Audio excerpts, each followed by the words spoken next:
All right. I thought I would come back on. When I thought I was out, they keep sucking me back in. That's a quote from a movie for those that don't know.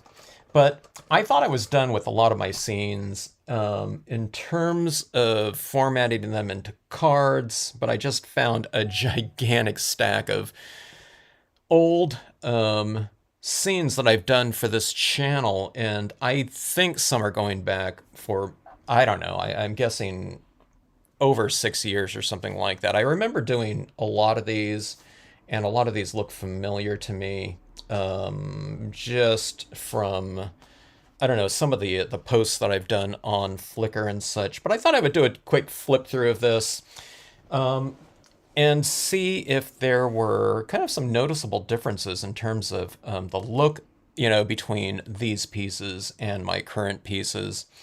All right, so some of these I formatted into cards quite some time ago, and just in terms of construction, I was using a lot more of the iridescent cardstocks and things like that because it was extremely inexpensive back then. Only within the last like 3 years or so has this really gone up. But okay, so this one right here, going into it, was a piece that was supposed to be reminiscent of something of a sepia toned looking piece. And it's something that I really recommend people give a try to sometime. We're used to stamping most of the time our images using black ink, right? And this is something that I do in my second class, Stampscapes 2, where you stamp out your main imagery in something within your color schemes. So if this color scheme is going from, your brown tones into black down here, okay, instead of stamping out everything in your black tone right here. Hello, Debbie. How are you today? You're utilizing your color schemes here, your value scheme more specifically, to create that amount of depth. So this is a color scheme. This is just, I don't know, I just threw this in here, walnut stain, because it's a lighter color than this brown right here. But this represents kind of the process in which I add colors to a brown area, okay, or this color scheme in general, okay. You can stamp everything out, including your sky figures. That's the alto cumulus sky up there, your autumn brook here, and your foreground oak branch, all in black, and then you can color it in, okay. But this is a process where you utilize your different values here to represent different depths here. So lightest colors represent the farthest distance, a little bit closer, closer yet, and foreground right here, okay? So my alto cumulus sky, you can't really tell a lot right here, but I've stamped that out in, I didn't stamp anything out this light because it would tend to disappear, but you can, I don't know if you can tell, but that alto cumulus, which is the imagery that's the farthest off in the distance, theoretically, is in this color. I stamped some darker impressions of it in the darker area too. Main imagery, getting closer to us, is in a dark brown, okay? And the black is down here in the foreground. In Western perspective, the things that are lower on the composition tend to represent things that are closer. So this is the process of laying down all these colors, but this is also, you can think about it as near to far, like that.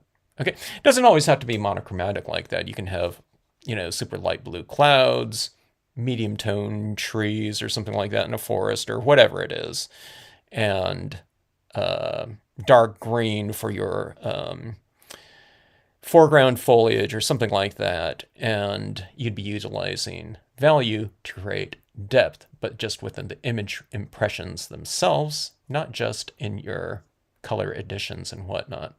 So that's something that's always fun to do as an exercise, and something that I'd always recommend. There's like a gazillion videos that I've done showing that entire process. This is a scene using my birch trees. I would never use the birch trees like this anymore. You could, but I find it much more dynamic too. I'm seeing if I have a scene here handy. I don't know, I just put away the scenes that I just showed yesterday. But I really like birch trees. I think I found the killer application for the birch trees in the use of vellum, stamping it over the vellum, blocking it out with some white paint on the back of the vellum where those trees are, and then taking that piece of vellum and then laying it over. Could be anything, a different colored background. It could be a photograph of clouds, which is one of my favorite applications of vellum, or just anything. And you get these birch trees standing out nice and strong with their light colored bark. You don't have to do any type of masking. I guess you're blocking out with, the use of paint or whatnot, but you're not having to mask off the front of them to get your background types of imagery or colors applied in there. It's so much easier with the vellum because the vellum takes care of all that. I'm kind of debating on whether or not I want to mount these, and format them into cards. I probably will. Yeah, Debbie, the vellum killer. That is just such a fun way to do it. So sometimes people, okay, so I get asked about glossy cardstock, and I was given this advice to someone just yesterday. It comes in all the time, about 10 or 12 point cardstocks, just in general. It doesn't have to be glossy, but see all these cards of mine? They've been sitting around in this box somewhere, and see how they're all kind of curled like that. Now, if we're going to mount these anyway, they're going to flatten out, when you format them into cards. I know that, but if this is 10-point glossy cardstock and it's kind of bowed like that, I just kind of like the 12-point a little bit better. And when you're paying, let's say, the latest price on a ream of chrome coat glossy cardstock, these are all going to be glossy too, because I don't think I was using much else whenever these were done. I think the difference in price between a ream, which is 200 sheets of the 12-point cardstock, and the 10-point cardstock, I think it was about $5 or $6 or something like that. I'm trying to remember. It was just yesterday, but I'm looking at papers all the time trying to find good prices for people. But, the 12-point is just less, prone to curling like this, so that if you don't have that curl in there inherently, you know, you just have to unbend, less, when you're doing it. And I mean, like I said, when you in the end result, if you're mounting this anyways, it's going to flatten out. We use our tape runners and stuff like that, and it's going to, it flattens out, when you put these pieces on a card. But sometimes when you're working on, a thinner piece, it tends to start curling like that just inherently with all that different media if you're embossing on there. So I don't know, $5 or $6, distributed amongst 200 pieces of full page, which is 800 of these. You know what I mean? It's just, I don't know. I think it's a good thing to do. I just got these 10-point ones because of it was on the shelf at Kelly Paper. That's the point size that they carried back when I was buying this, and I bought like a case of it at the time. So anyway. Snow scene right here. Just showing people how to oscillate, probably lighting, when I was doing this video. These are all from instructional videos as well. When I look at these, I'm pretty sure, I don't remember exactly doing this one, but I look at, the rest of these and I can remember doing them. You've never, Candy, I use spray adhesives, so I don't know what you're using to attach your vellum, but spray adhesive, just you spray it on and it just goes on there like that. Yeah. Yeah, so spray adhesive, I mean, that's what spray adhesives are for. They're for a uniform application of adhesive to whatever you're applying. If it's something really small, like if I had a 2 by 2 inch piece or something like that, I might just be brushing something onto my pieces. But I did see someone where they diluted glue, traditional glue, okay? And then they took like a sponge brush or something like that and then just painted it on like that. and it worked really well. And it also was a nice, even application of glue. But I just find the spray adhesives just out of can, just it's like spray paint. You just do that, you have to do it outside, though. You can't do it inside. Or, I guess you could, but I wouldn't, get that spray adhesive in the air. And, you don't want to breathe that either. So, anyway, yeah. Let's see. I had vellum tape that didn't show through either. Oh, that's interesting. Vellum tape. That's interesting. Huh. So, I don't know if that vellum tape would be for this type of application. The vellum tape would be just if you're working on one side, right? And then you're applying it over the top of something. Um, and you're doing the vellum tape on the perimeter, probably. With the one of the things with the spray adhesive too is that there's a uniform application of it, so that when you adhere it, the objects underneath the vellum becomes a little bit more transparent, so you can see through there like that too. So I don't know, play around with it like that. Okay, so anyways, this one's right here. It's an oscillation of light and dark. You go dark, light, dark, light, dark, light, dark. Okay.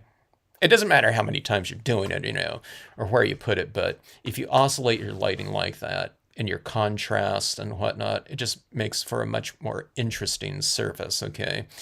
Same thing that's happening on the vertical is happening on the horizontal. You go dark, light, dark, so somewhat a vignette around here.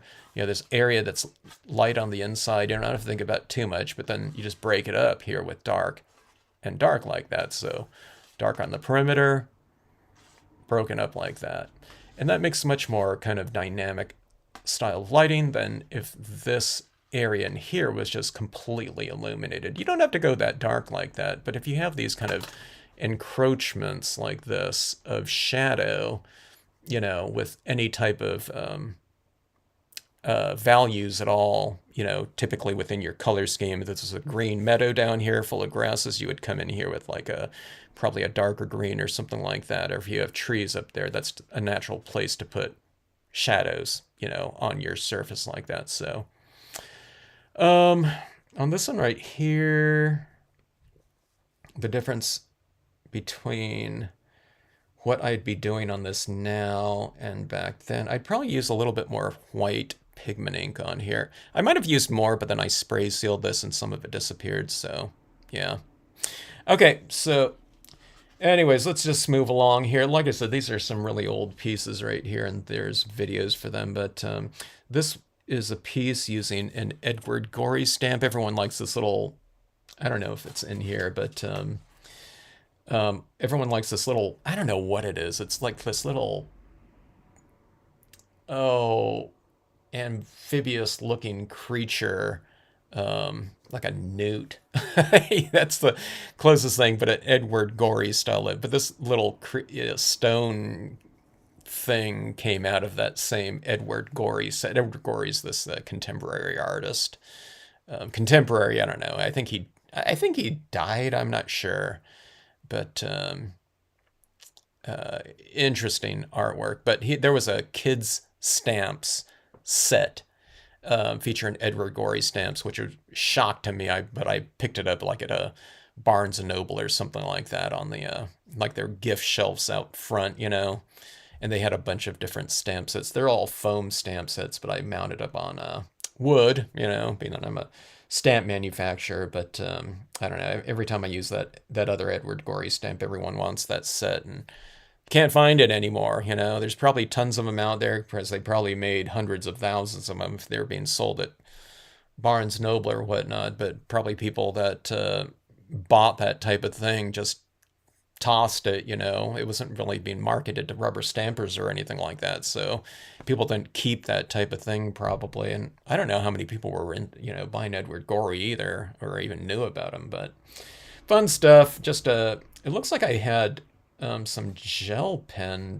No, this might have been the Sharpie markers at the time. There weren't acrylic paint pen sets. There might have been the gel marker sets at the time, but a lot of them didn't work, 10 years ago or whenever this one was done. I think this is a 100 proof press tree right here, real craggy and kind of nasty looking. So I use it in some different scenes for that spirit there that I really like. Stampscapes, the Greco-Roman stuff, flanking a Gumbo Graphics sun right there. That sun, I think, is a copyright-free illustration. There's that marble floor down here. The plant right there was, oh my gosh, I don't remember the names for all of these companies. Serendipity stamps, I think, right there for that one. And I think that little doll might have been. Oh boy, I don't remember. I'm trying to think of the stamp. I think I mounted it myself though, so it was purchased unmounted, I believe. I don't think it was Gumbo Graphics. It could be 100 Proof Press as well. I have a ton of 100 Proof Press stuff. Let's see. Candy says the vellum is too thick. Sometimes vellum can be a little bit too thick if you want that transparent. It's got to be translucent, but as close to transparency as you can get. Some of the vellums, if they are too thick, I can definitely see not being able to see through it very well. But it shouldn't be too. I mean, the thicker the vellum is, the more contrast you want to have in the background for it to show through. And that is one of those things that I'm always considering. Like, I had to do a whole new set of photographs because I tried to decrease the contrast for photo stamping, just stamping directly on a photograph. But when I'm utilizing like a sky behind that vellum, because that vellum fogs it out a lot, you have to go for more contrast in the background. So if you're using thicker styles of vellum, you might, and if you're going to be posting it over something in the background, just go for something with extreme contrast, the thicker you have it. Or I don't know, the vellum that I use is, I think it's 80 pound. It's right over on my floor. I'm trying to see. 81 pound or something, I think. Anyway, but it just happens to be the vellum that I had. I didn't go out and buy it specifically for that. Edward Gorey set tells $100. We should have bought 10 of those sets, back when, Candy. All right, but anyways, just glossy cardstock application of these stamps right here. I don't remember what I did that one for. Testing out some of the new stamps in the Bayou, I think, set. I had the Bayou stamps, for a while, but this is probably not the set, but just, I don't know, just going for a little bit of a different composition. But here's the thing, though. Okay, so, talking about that whole idea of the oscillation of light, you have it dark, light, and see this right here, my little darkness is just a little streak of some tone coming across this way like that, okay? But see, that breaks up this overall oval like this. Now see, like this, you don't have to go all the way across, like, okay, it's light there, like a little ball of light, and it's dark here going across here. This is just like a little bit of an encroachment like here of tone. Then see how I move it down here. So see, this goes in like this. And this goes in between there like that. And they don't really meet up like that. And then I just come in here and then see this one right here, you can't really see it, but here these two pieces come in like this. Okay, so it's like, like those little fingers are like this. And then these ones are like this. And if they were to continue on, they would go like that. Okay, so you just kind of, you just oscillate a little bit like that.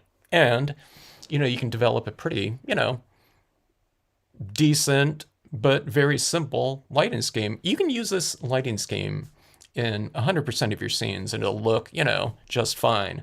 It's happening right here too. But see, I'm working around this round thing, not water. Okay, but it's just dark.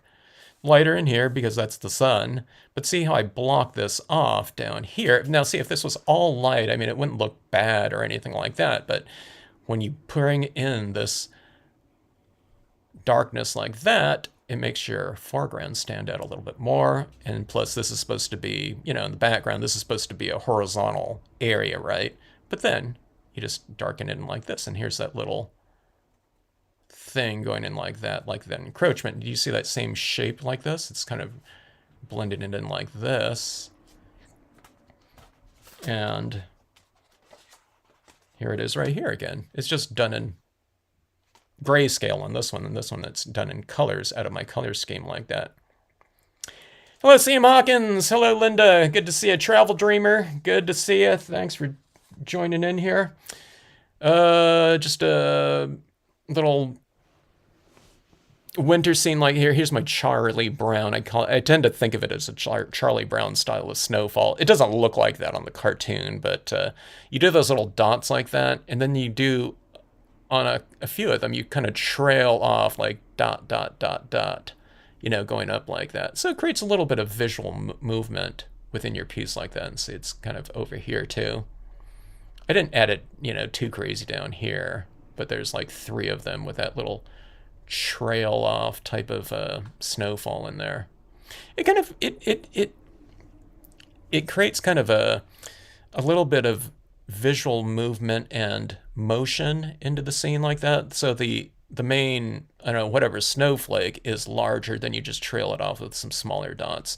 And then also when you do it like that, and it's kind of hand done, you're saying that those little snowflakes are kind of falling at a very gradual pace, which leads to kind of a more, I don't know, I think kind of a peaceful type of spirit to the scene.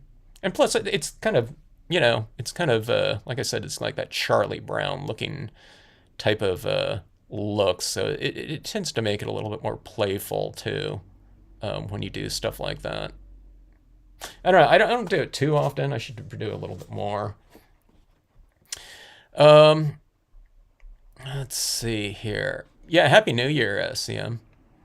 This was using my 100 proof press. No, Gumbo Graphics right here. That might be Gumbo Graphics too, that fish right there.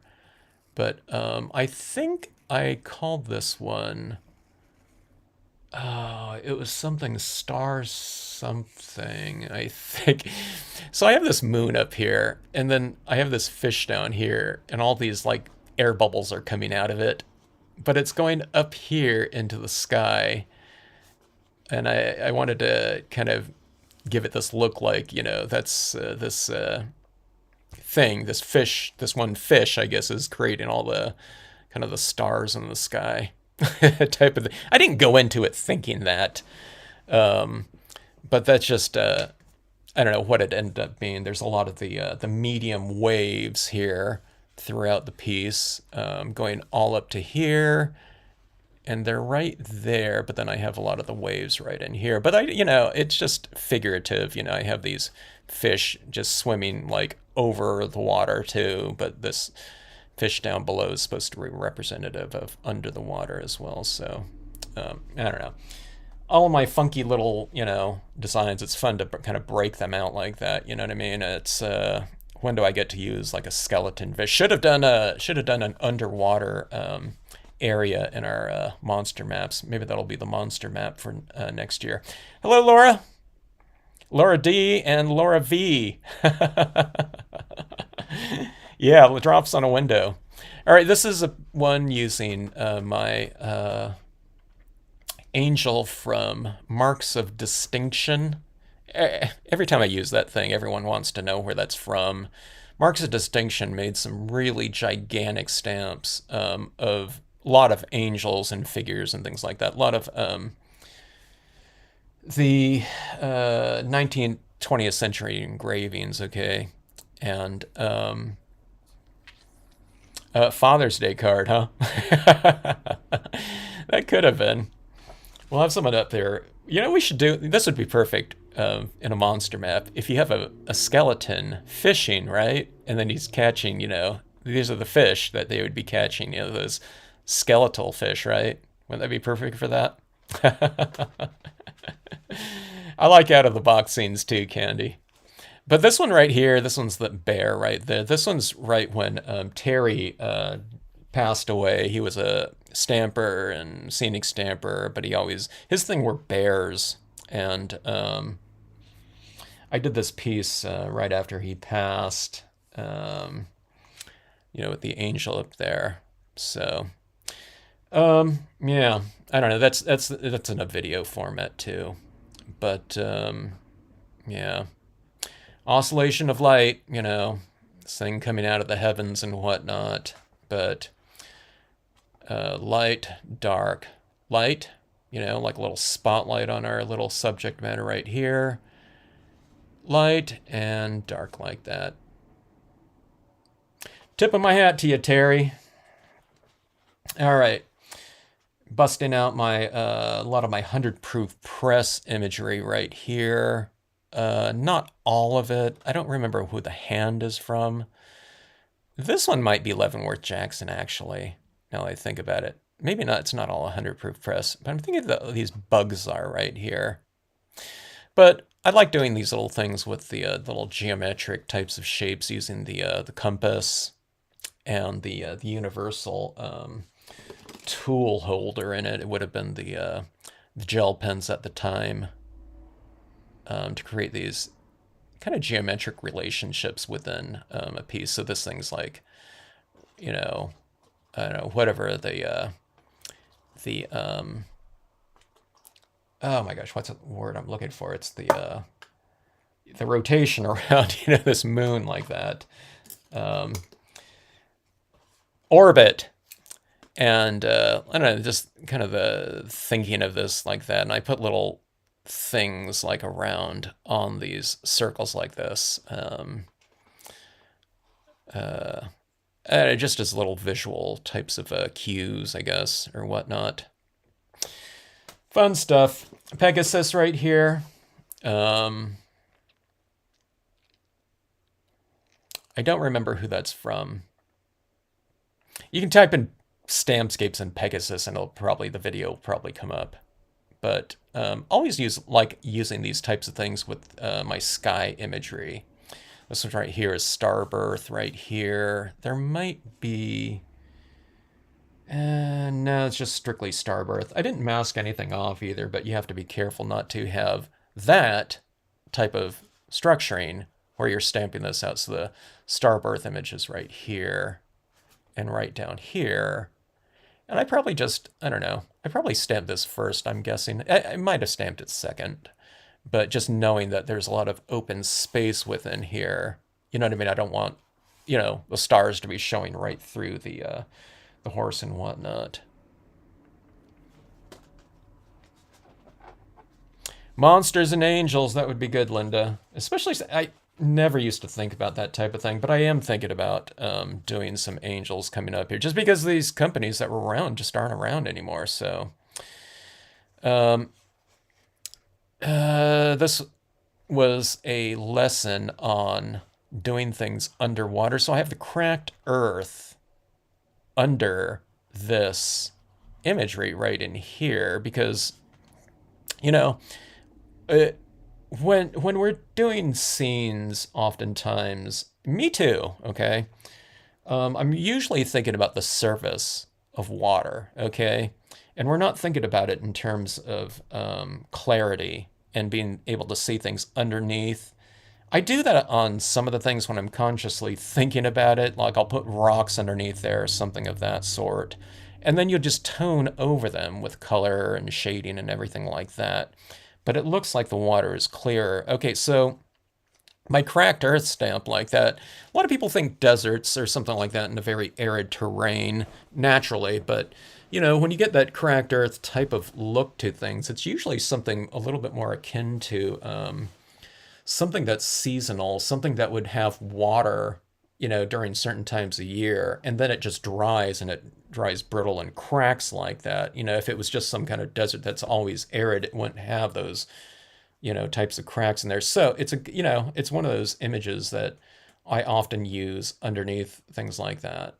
Most of the times, like I said, though, I'm kind of focused on the surface of it. So I'm stamping, like, say, cloud reflections down in the water. Maybe we can do both. I don't think I did it here, but you can do like rocks, the cracked earth type of thing underneath your water like that, but do it in kind of a lighter tone. Maybe don't do it in black unless it's kind of a darker time of day or something like that, but have things underneath your water so that when you tone over it, it looks just extra clear. And there's just a certain type of emotion that goes to when we see photographs of like a lake or something like that, or ocean, Sea of Cortez or something like that, where it's just like you can just look down and you can see the bottom, the sand underneath there.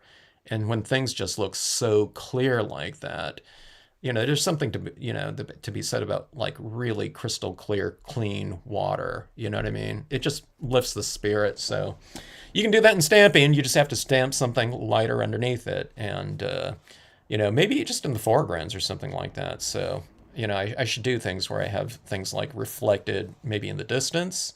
Because you can't see things underwater, like 50 feet out into some lake or something like that, because it's like super deep, out there typically. But in the shallows like that, have something a little bit more clear. And see, I put my water grass over the top of it like that, so you're kind of layering it like that. I would bring in a little bit more tone into this one than I did before, but this thing's probably faded out a little bit. I don't know. Uh, Oaks in the mist, See this right here? These images right here are really elongated, right? So there's that elongated style of light and dark. So we have it light like that, and it's just a little snippet of it. Everything's kind of at a little bit of an angle. So you have this really long strip of a darker tone. Right in the back of these trees right here, we have that kind of that rising mist in the back of them. But that's just an extra excuse to have it illuminated, because, a cloud and moisture in there would tend to be a little bit more reflective than just, say, grass, right?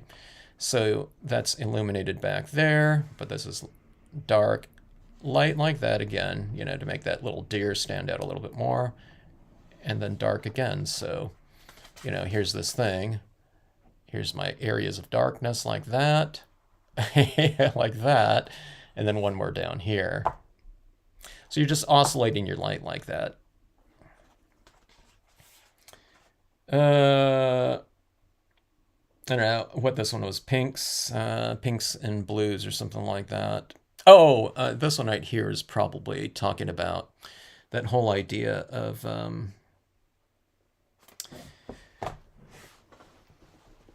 color scheme depth. Okay, so this would have been this. That color right there, I'm not sure. Okay, so I don't have my blue anymore. This is just Prussian blue. But, okay, so these colors are all brought into it right here. But then it's always that pink that I'm recommending to everyone. Oh, I don't know where it is. Rosemary or something like that is interspersed in here. But the utilization of your color scheme, okay, so the blue, imagine this is a little bit of a lighter blue. Okay, as your main image, if you're going to go with a kind of a mono, chromatic color scheme or something like that, but the retaining black only for your foreground imagery like that to really push depth. So even that character right here, I'm saying that, they're a decent distance away. I could have done them black too, but I just did them in kind of that navy blue-ish tinge like that. So that's navy blue, navy blue, navy blue, but black here in the foreground to really push depth. And then there's the various tones of blue in here in the water pattern small, okay? So whatever color scheme you're doing in water, if you're using water texture, utilize all the colors. So if you're doing a sunset scene or something like that, utilize all the colors within your color scheme in your water to represent lighter areas of the body of water, typically in the middle if we're doing a little scene like that, and your darker tones out here on the perimeter like that. So you're utilizing your textures to create your shading as well. It's just a head start, plus you're doing it in texture as well. So it's really utilizing your color schemes to your whatever strategic advantage. And if, that's why I always had people pull out their pads, with whatever color schemes they're doing. If you're going to do a sky, let's say a sky is going to be in blues and you're doing a meadow in greens. I always taught people in my first class, not this many colors right here, but, like something like this right here, there's the various shades of green down here, and then up in the sky like that, it's probably these two. There's a tiny, tiny little peekaboo area of light sky up there, so that's why I didn't transition that up there into like a dark blue, just because there's not enough room there. There's like a ½ inch right there. But you just have people grab, through things like this, and they start applying their lighter tones like that, and then they're working their darker tones. But you can clearly see in this real clumpy style of composition right here in the foreground, if this is supposed to represent deep grass, you can really see the oscillation of light and darkness throughout there, okay? Darker areas underneath my trees and whatnot, but for the most part, in all this other area right in here, it really doesn't matter what you retain as light and what you darken as shadow, just as long as there's a little bit more of an oscillation of those values within that area. So it looks, a beginning scenic stamper, when they're thinking about this right here, this is what I tend to mention to people a lot. They're thinking about this whole area as one uniform piece, like it's going to be green or something like that. So they might look at, okay, let me see, which one of these greens is kind of like a grass green or something. Okay, and they might choose whatever it is, and they'll fill it in uniformly, okay? But that's typically, people that are coming from coloring in things that were outlines, okay? And they're thinking about something in terms of a two-dimensional space. It's a shape, it's a geometric space to fill in uniformly like that. But, just breaking them out of that, I just tell people, okay, you can put your lightest tones down like that. But then, when you start moving into your midtones or darker tones, use those a little bit more kind of sparingly and strategically, so look for areas where there would be natural shadows maybe, like in the designs themselves, there's a lot of darker areas even within the textures, and, you can darken in those areas like that with your midtones and darker tones, and, hold it at arm's distance, so that you can see how things are developing, and you'll get that variation. So there's even variation across this barn right here. See, how it's a little bit darker right here. So it's a little bit darker right here. It goes a little bit lighter like this. Okay, so it's dark, light, dark, light. And then it's darker on the side of the barn, going in the distance like that. And it's a little bit oscillated right here underneath these little eaves like that. It's a little bit darker up here, and, it goes a little bit lighter down here in some of these areas. So this is my lighter area like that, but then I make it a little bit darker up there. When I say dark, it doesn't have to go to black or anything like that. You just kind of, twist things around a little bit. And again, it's just for variation, and this is why I always recommend people work in black and white, grayscale, once in a while, or especially if you're new to it, and just do something in grayscale because it's very easy to tell. You're very, very conscious of value changes when you're just working in grayscale. You're not worried about color at that point in time, but it's a good training ground for, or exercise for kind of value sensitivity, light and darks, and lighting in general when you just do things in grayscale. And you don't have to do it, it's not like you have to do it, you don't have to do like 20 pieces or something like that. If you just did like 3 or 4 of them, makes it really easy. I think some of these came back from conventions or something like that too. Moonlight, down here, but an area that's lit down here. But you'd have that little bit of tone. I didn't know this was going to be a video on lighting. It is more of a look back here, but it's kind of good to point out these little things like this. So this is just the lightest of blue coming in here. It's a blue tone scene like this. And like I said, you don't have to come in this area with all the, the blues that were used or black. Okay, you just come into it and you just separate, in this case, light source from your reflected light down here, okay? So it's like light there and light down here with that little area like that of value. And that's, this lighting scheme right here, I've done videos on that one. It's called like Stampscapes Easy Lighting or something like that. So, hello in WA, not to be mistaken with Washington. Good to see you, Nicole. This one right here is one of those things where, you lay down a bunch of those green or inks or whatever, and then you take water and you squirt it in there. Now I've added those little stars back in there too, but it has that kind of watercolory look to it. It's like a little washed out. And then you stamp your, your trees or whatever over the top of it. It's a fun little kind of one of those little pseudo kind of watercolory bleaching techniques or whatnot.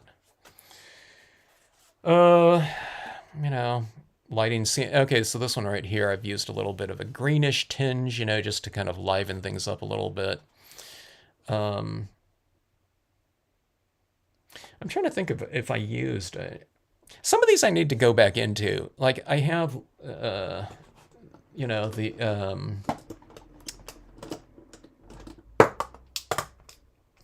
white and blue 3mm paint pens these days, which I didn't have back then, didn't have it 2 years ago, much less whenever these ones were done. But I would go in here and add a lot more texture and whatnot. I'd probably add a little bit of a, a little temperature change in the cabin. Maybe bring it into more of like a wood looking texture. You wouldn't see those types of warm colors in under the moonlight, but I think it would make this scene look better. I might do some of that just as another lesson editing, 8-year-old pieces.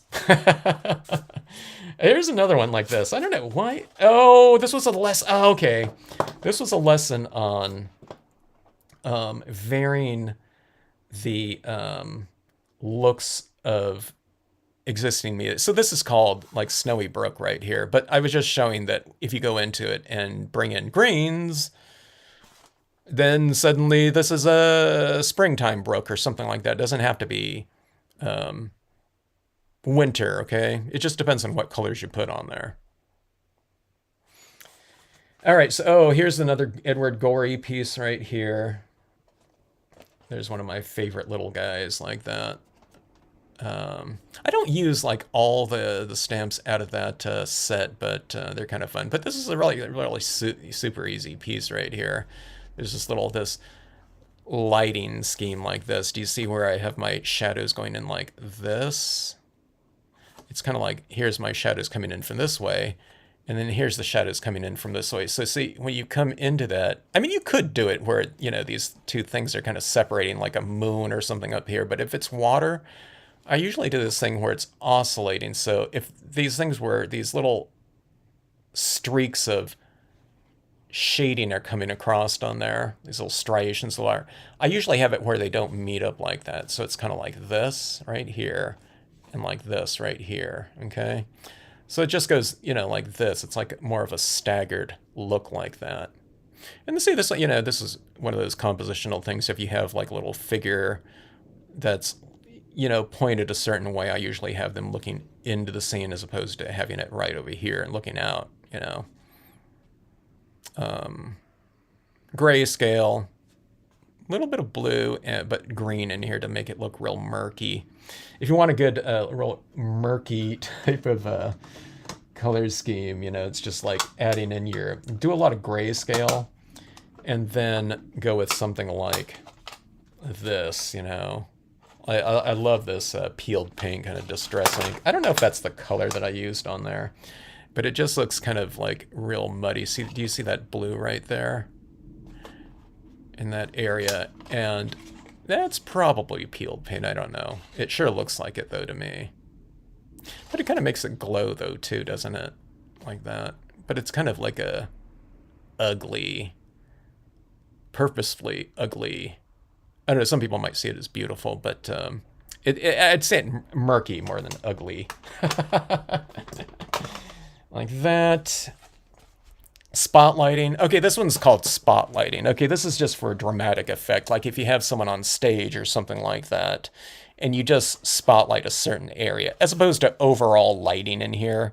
But I did leave those rocks slightly illuminated just for effect. But doing this, something like this, is really cool. I did a class one time, and we did spotlighting in it. I don't know when I would have done that, though, because unless it was a Stampscapes 3 or something like that, that was usually stamp board. But I might have went somewhere where I'd taught a few times. So I thought, okay, everyone's taken Stampscapes 1 and 2. Let's do something different, and I might have done spotlighting, but some of those scenes were like some of the most dramatic pieces, when you have some kind of little subject matter like that, and it was really illuminated like that. Those were some of the coolest class, pieces that I had seen.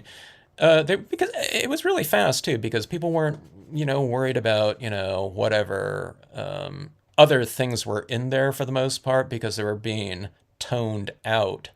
So it made for really expedient pieces and super dramatic like that. So it's like, I always mention that you should, one way to kind of approach your scenes is to see it more like as a stage than like a scene from life, a small piece of a greater overall, you know what I mean? And just seeing this as a stage. It's a stage unto itself, and you're the director of lighting right here. We're all, out in the crowd looking at the piece, and you have your spotlight on your, whatever, everyone should be looking at the time. Oh, this one here is really fun. This one was where I really did a lot of splatter painting, and I thought there was a good movement to it. Some of these pieces, I haven't been working kind of on diagonals in a while, but you notice here where it's kind of, everything is at a little bit of a diagonal. You see how it creates that visual movement in a piece? So sometimes play around with that maybe. We're always stamping things static and balanced. Okay, I do that 95% of the time or something like that. But sometimes it's good to skew things just for a change of pace. I feel that this, like this, at a angle like this, someone was asking me if I've ever, did someone ask me if I ever stamped like a storm before or something like that? But I felt that this lent itself to kind of more of a different type of energy or spirit. Things are a little bit, you know what I mean, off and not safe in this instance. So there's a lot of splatter painting around here like that. And I don't know, a little bit of I don't know, whatever, turmoil. But, it also just, you can do it in a very calm, serene thing, composition as well. And it just, I don't know, it's just different. It's just, I don't know, I need to work on, I need to do more of those types of things. Just a piece like this, a lot of diagonals in here. You can do, oh, by the way, you can do, when you're doing something, just regular balanced and everything like that, you can do your sky at a diagonal too, which changes things around a little bit too. So, yeah, that night barn scene was one of my favorites there at the time, Laura. I think it was just, I was playing around with those diagonals a lot. This one right here has the alto cumulus in here and whatnot, and a lot of those different types of tones, magentas and whatnot. I need to work in that a little bit more. That color scheme too, because I really like the look of like that color. You don't see that color too much out in nature, so I guess I don't use it. But like I always say, you don't have to stick with that. Lighter tones in the background. Like right here, just the rocks and leaves right here. I always like this one right here, but you notice how I've been using like my lighter base coat on some of these things right here. You can see it right here. There's that warm tinge in here in what would otherwise be a bluish green color scheme. So you see a little tan in here. It makes this piece kind of glow. So using your whatever old paper, antique linen, use some of those cool kind of super light tone distress inks as a base coat, but you don't have to use them everywhere like I do in a lot of my scenes lately. But just kind of having it around in here. Don't tone everything out, but have some of the white of the paper still. But it can really kind of bring your mono temperature schemes to life a little bit. So now instead of just cool tones, you have cools and warms. So you've really expanded on the temperature range. There's hue, which is the color, value, light and dark, intensity, bright and dull, temperature, warm and cool, right? And I think I'm missing one. What am I missing? I don't know, whatever. But you have light and dark, and this is, my shadow area is a little bit brighter, but a lot of these areas are dull too. But you have your warm and cool here. So, the more kind of range you have, and when you break down colors like that, the more potentially rich a scene can become. Or in this case, I think it took it from kind of something a little bit more boring to a little bit more, I don't know, more rich, I guess. All right. I think this scene right here, I think I've made it into an idea card before. I've done this scene quite a few times with the waterfalls like that. Waterfalls, the beginner doing waterfalls oftentimes sees water. They'll stamp something like this out, okay? And they'll think, okay, water is blue. So they'll think, okay, what's a bluish tone or something like that? So they might tone in all of their water blue. Okay, that's local color. Okay, that's when people are thinking in terms of defining something like grass is green, skies are blue, water is blue, or something like that.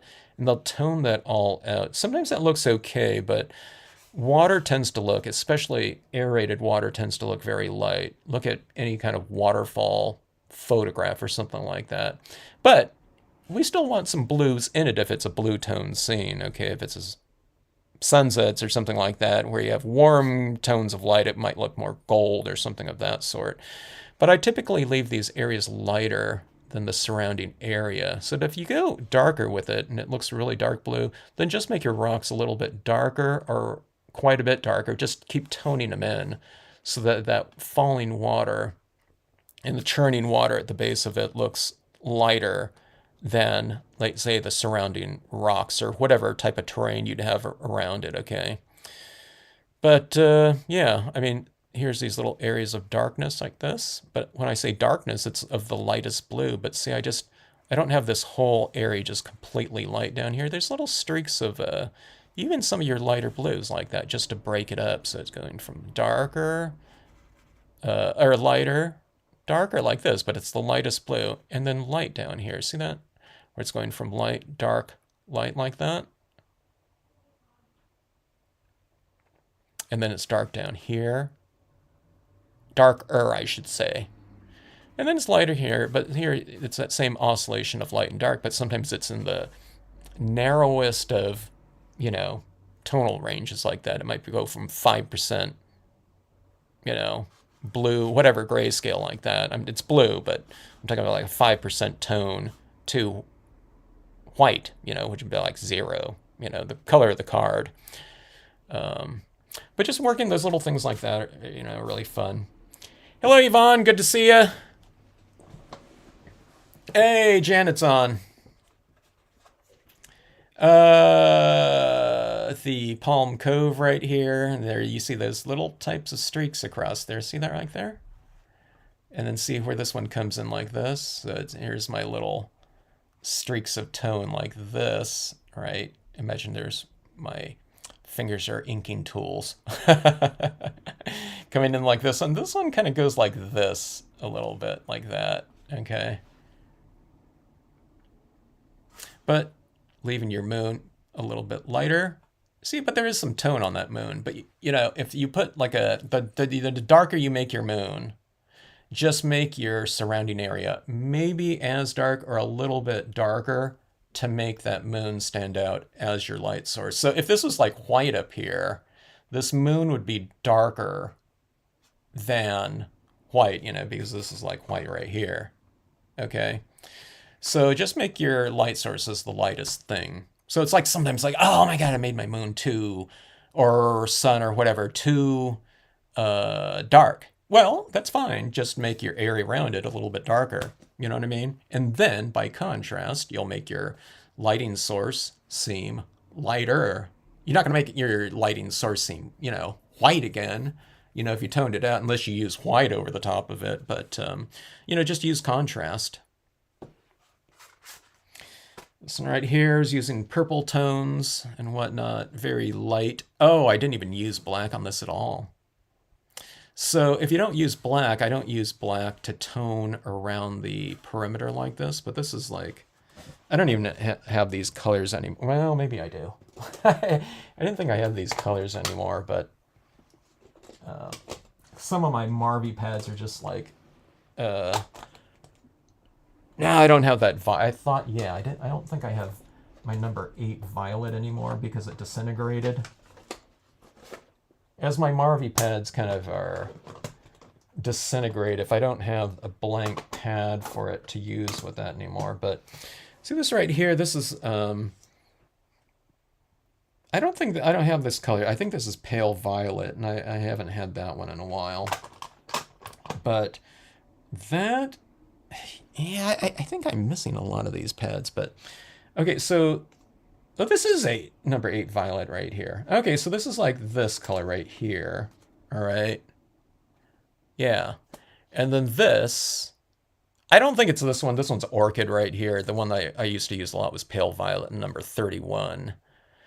And then this one, I bet that I don't remember any color like that. So this is probably these trees right here stamped once off, and then this is the second impression of it. Okay, but then when you go toning in this scene like here, I used a lighter tone up here, probably pale orange, I believe. That's the color that I would have used on this one back when. But you tone all the way up to this color. So there's a little bit of this tone right here, just very lightly applied. Okay. So, you know, the darkest of tones that you use on your imagery is the darkest of tone that you create shading with. Okay. Unless, you know, you put in a even darker tree in here and it's black or something like that, then you can use black. But sometimes it doesn't look right if you use black in here because you're saying that this is the darkest of your shadows in there. So, yeah. So I don't know. I don't do too many scenes where I don't use black. And speaking of black, this one right here, this is the mystical waters right here. And oh, there's that same lakeside reflections large right in here. So it's like a super light spirited scene like this. But this scene right here, I think I went into this video. I said I want to do the darkest scene ever created. Okay. Which doesn't mean, you know what I mean? It still has to be a scene, you know, and something visual. But I wanted to do something like really, really dark, you know, which is where there's just a hint of some lighting in here. Maybe I should have taken this a little bit. But this is like the only retention of the white of the page. It's like, oh, a tiny little strip right here. It's about the size of like this. I don't know if that, maybe that isn't even white, but then there's that same size one right there up on the top of that rock. And then there's just a little hint of it coming from behind the trees. It's almost that same shape right there. Yeah, it's about that same length right there. So it's like the size of my thumbnail, the length of it. And around here, I mean, it looks like more in here, but that's all. Oh, it was probably distress inks. It was probably antique linen.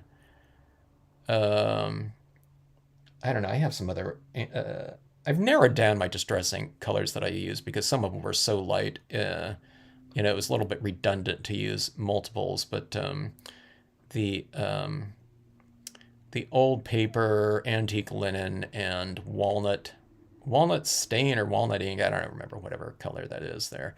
But okay, so and then I put in the fireflies in here, just because I mean, this thing is all dark out here. I mean, it's we don't want to create something like super boring either. So I don't know. I added those little things of light in there, so your little white highlights can be quite effective, and then utilizing it here in the form of bugs.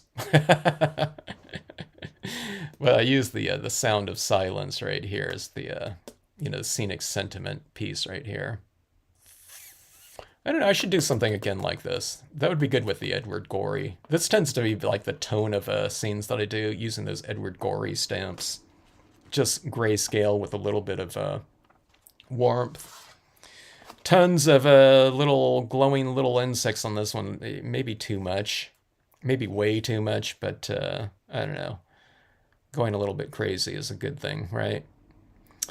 Um, I don't remember when I did this one. It looks like a lot of grayscale, and then I just colored in some of these trees like this. And it's supposed to be like a moonrise or something like that coming from over the horizon or something like that. But this is what I need to do more often. I need to do those quote stamps and add it down there like that. Oh, and this one's right here. These ones right here. I did those little green glowing ones. I usually use my white because it stands out more. And then when you do that little bit of pigment ink over the top of it to make it glow, sometimes it really knocks things down if you just do that initial little dot in green. You can't even see the green anymore for those lightning bugs. But then what you do is you just go back in over the top of that and add another little dot of green. That would have been my gel pens back then. These days I just use the acrylic paint pens, which apply more media than the roller-based gel pens, though. All right, so gosh, I guess I was going nuts here with the those little.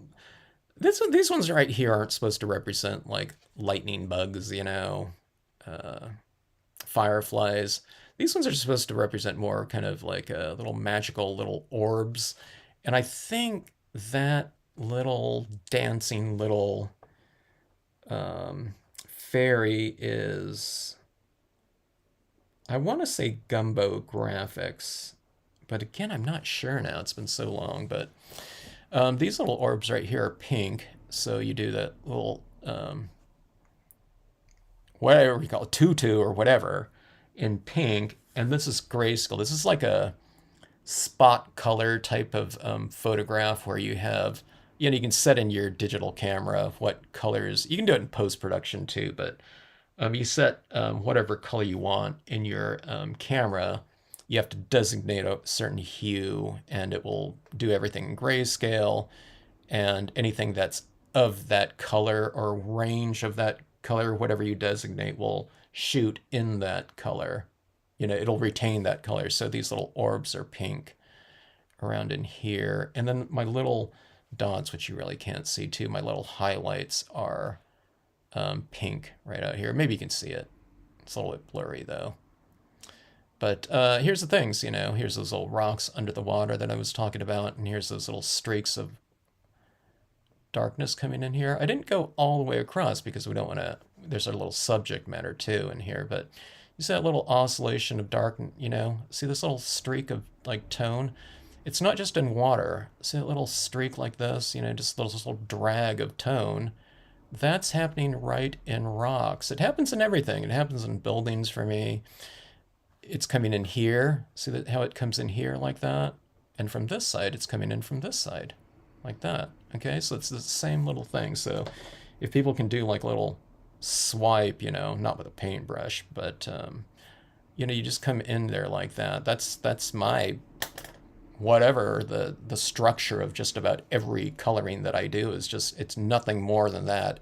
It's just going in a little bit more, Then other times, sometimes it's doing it in multiple colors or whatnot, and it's usually just the oscillation of it. Here it is right here, here, and if it's in an illuminated area, you just don't go real dark. But here's that streak down here. It just happens to be at the bottom core, parts of the page, and here it is right here. The streak of color in like that, and coming in from this side like that. Anyways, but you can really change the entire spirit of a scene just by whatever you stamp in there. If I stamp like not with all the pink kind of a little explosion of, light in there, but if I stamped, a deer or some, an animal, a bear or something like that, it's going to change the spirit of this piece completely. Than if you stamp like a fairy, you know what I mean, or something like that. Now, I don't know what this was right here. It says original for article. Okay, so there were, the different magazine articles back when coming out all the time, but I just stamped a scene using, this is like everything from Nature set number 6. This is 2014 right here. I have no idea what it was for, but I don't know, it might have ran in some magazine.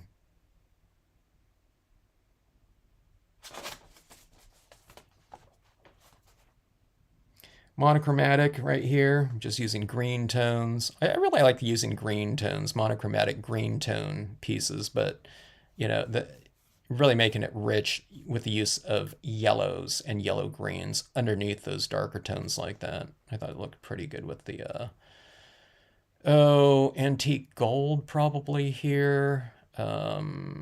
Startering paper, I'm guessing. So now what happened to Janet up there? Let's see. Oh my gosh, Janet, I didn't know about that. Sorry to hear that. I'm hearing more and more people that have avoided that. We're starting to get that, but glad you are feeling better. Drink lots of liquids. That's what I always tell everyone. They always say that I don't know, like 70% of people out there, there's some statistic out there, like we're all dehydrated, myself included. I have to make a conscious effort to drink, especially if I'm not doing too many things. But yeah, I don't know. Replace those fluids you're losing there. Drown that COVID or the after effects and whatnot.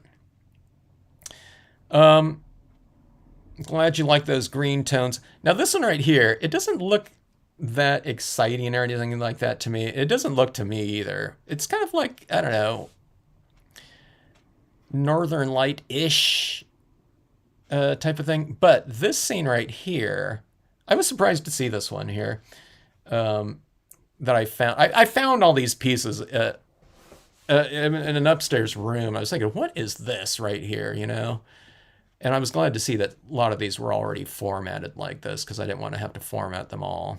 I don't know if I'm going to format them, but some of these ones in here, I'm gonna format them into a card or whatnot. But this piece right here, I think it's the top scene on my Flickr account. For some reason, I think I called it Streaks or something like that. But I don't know. But people tend to look at this one a lot.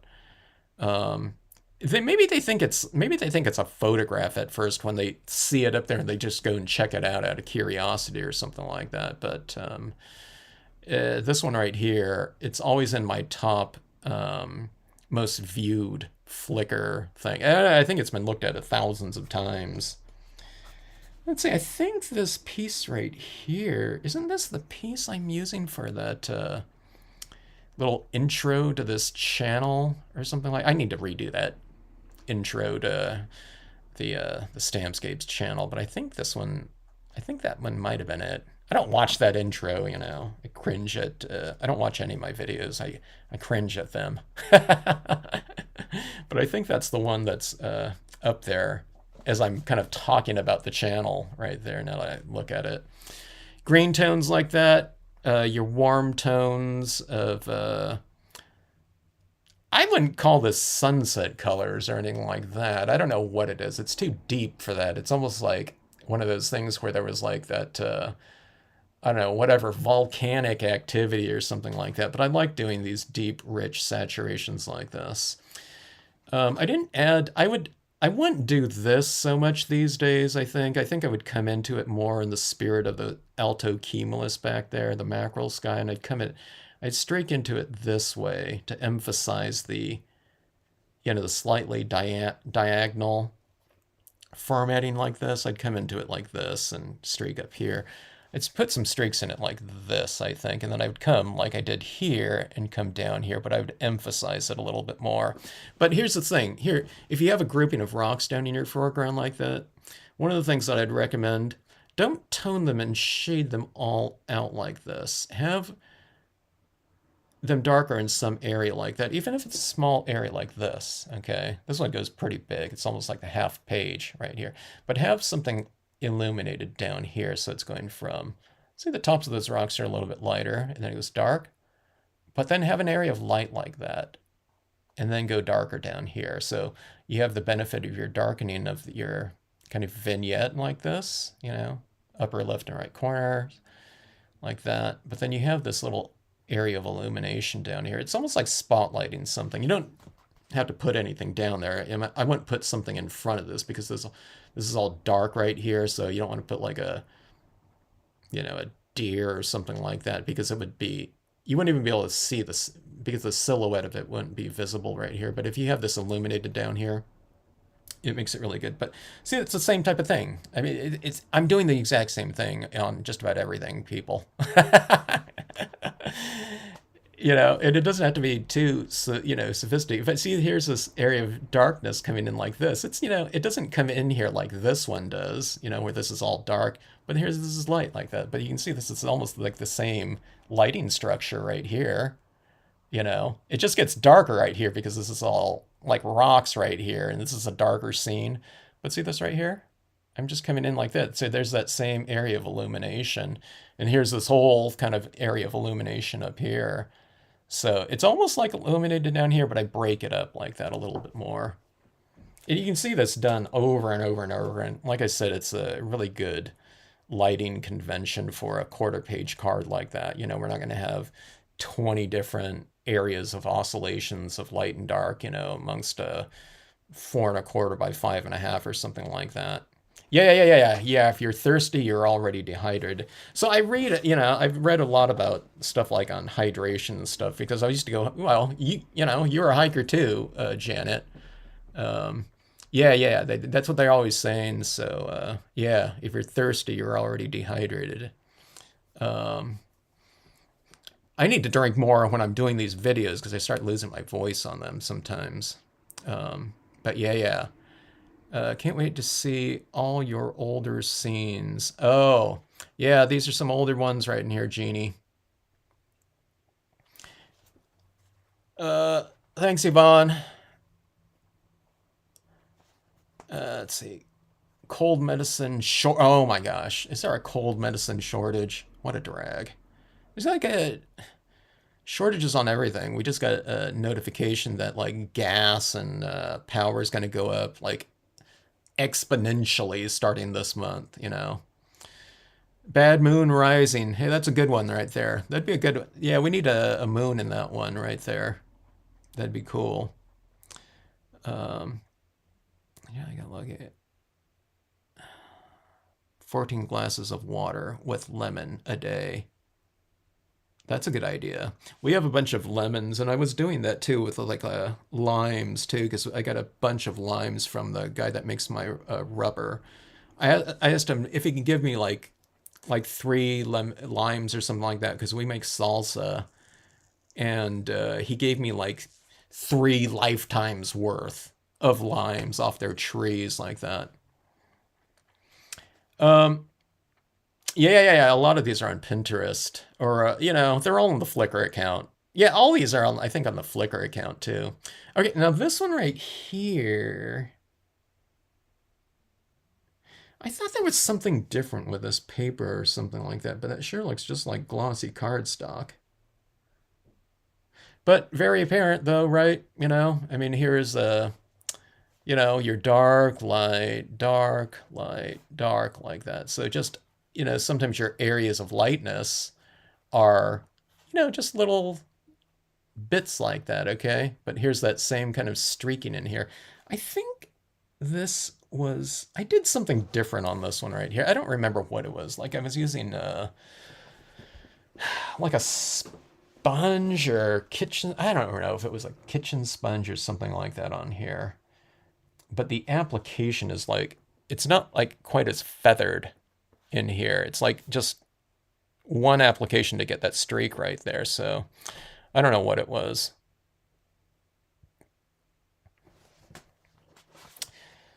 Scenes from, or not scenes, but there's that Gumbo graphics little thing again.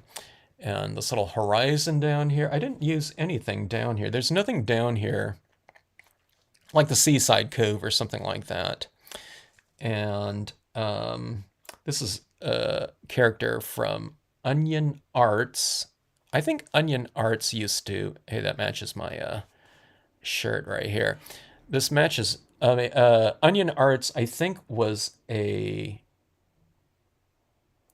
whatever you call it, a branch off of Imagine Air Designs, if I'm not mistaken, because I think I bought it from the Imagine Air booth, and they have the exact same mounts, but I don't know. I don't know why I'm saying that. No one's going to be able to find that on like eBay or something like that, because that wasn't really a very popular design to begin with. So I don't think there's going to be a ton of them out there. But I don't know, just a fun little thing like this. But okay, what I'm getting at right here is these little streaks like this, you can create any type of body of water. All you have to do is, like, say if I did this right here, okay, and I just streaked in tones like this. Okay, so this is like this right here. You're just streaking it from the outside edges in like this, and have it kind of taper like that a little bit.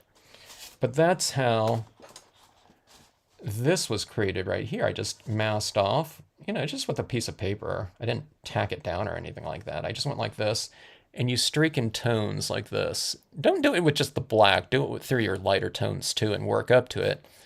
So this thing's going like this, okay? So you're streaking it like this, then you're wiping it out like that, okay? Don't go like this across there. It's going to create this big bar. But then when you're coming from this way, you wipe it this way. Okay, so you're doing this type of thing like this. Okay, and that's how you get that tapered, thick to thin type of application like that. See, I just stopped right at there. I noticed on this one right here, I used the ripple stamp right down here in the water where that hand is like going into the water right there. I like that little feature like that. And this is the mystical water stamp up here in the background in the sky. And this is the glowing orb up here. But see, this is what I do right here. This is the center of the scene like this. So I put my compass like this, and I do this circle around on this. And just so we can see that little horizon a little bit more, I stop right there. And then in the middle of these two moons, I create that other orbit like that, and I emphasize it with another circle like that. And then these ovals like this, I think, are oval templates like that. So, and then you put these little dots like this on your ring like that to kind of, make it look like little extra orbits. But it just changes. It looks like little dewdrops or something like that, kind of on that thing. And then I add these stars on the perimeter. So it just, you can do it over the entire thing too, but it just kind of creates a little bit of a extra geometry in there. It's one of my geometry pieces. It looks like this one right here. I left room for a quote stamp down here, uh, you know, beauty in nature always reflects the colors of the spirit. I don't know. We need to put something down there. I don't know what I would put, something like that. Definitely not something terribly, tranquil and serene.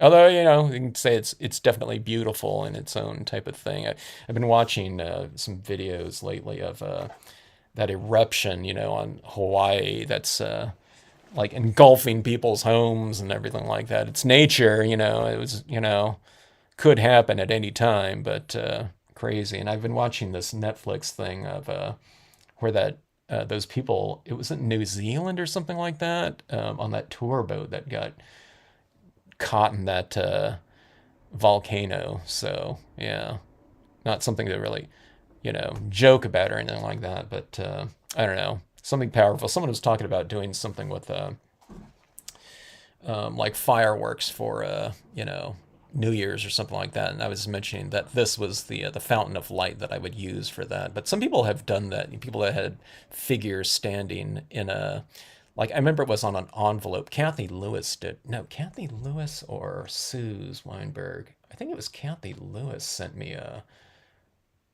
piece. No, it might have been Suze. I'm not sure, but she had people standing like this. You know, it was on a card like this, not with the volcano I'm talking about. There were people like standing here. I think it was like some Ken Brown figures or something like that. Those 50s looking people, like a group of people watching, and it was like they'd used the fountain of light maybe once or twice down here, like they were watching like some fireworks going off. Like the types of fireworks that you would light yourself, not Fourth of July, show or something like that. Uh, the Beaver Dam in monochromatic like that.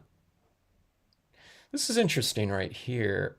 These stamps right here were probably stamped in Marvy Black, but look how dark these ones are down here. I'm not sure what black that would have been. It's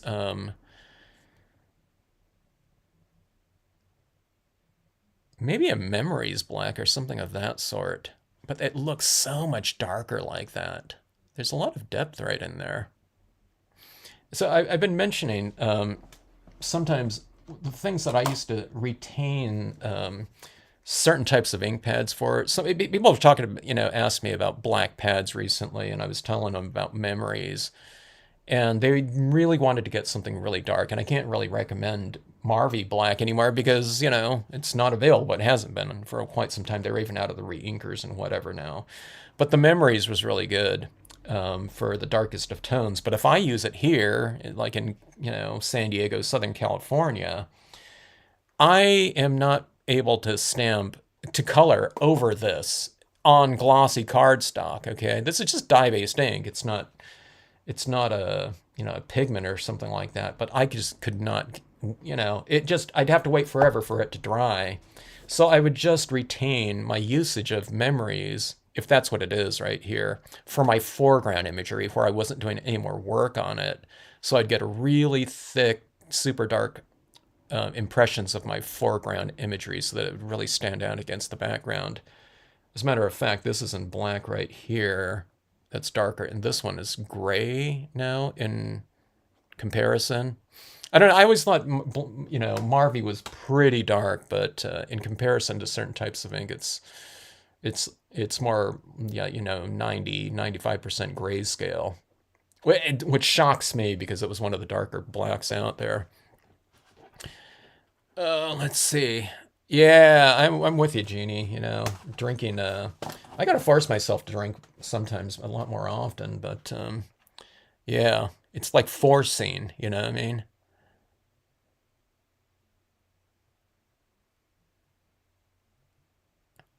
Oh, Nicole has an app that reminds him to drink 20 every 20 minutes, huh? Oh, to go have it just a sip or something like that. The time when I'm drinking the most is when I'm off on a hike, because you have to drink it, but that's when I'm the most hydrated.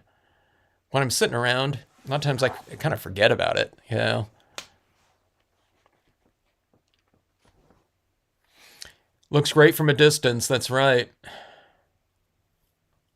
Eruptions. I learned the hard way to drink water. I fainted. Oh, yeah.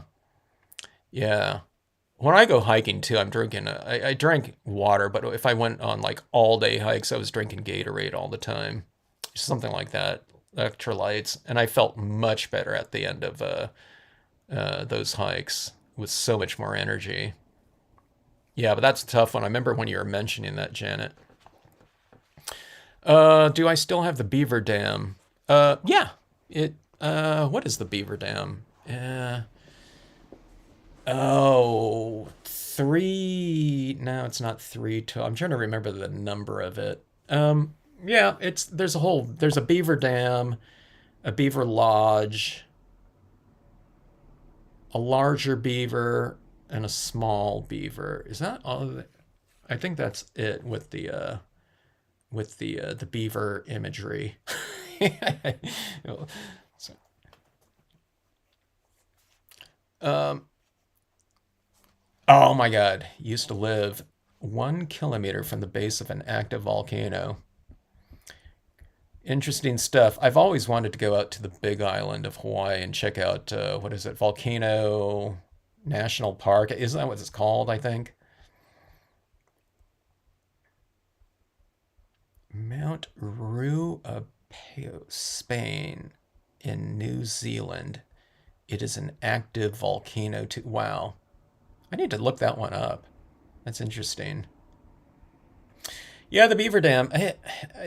It's Let me see something real quick.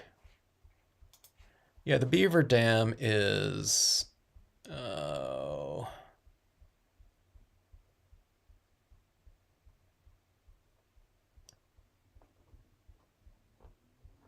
I'm looking.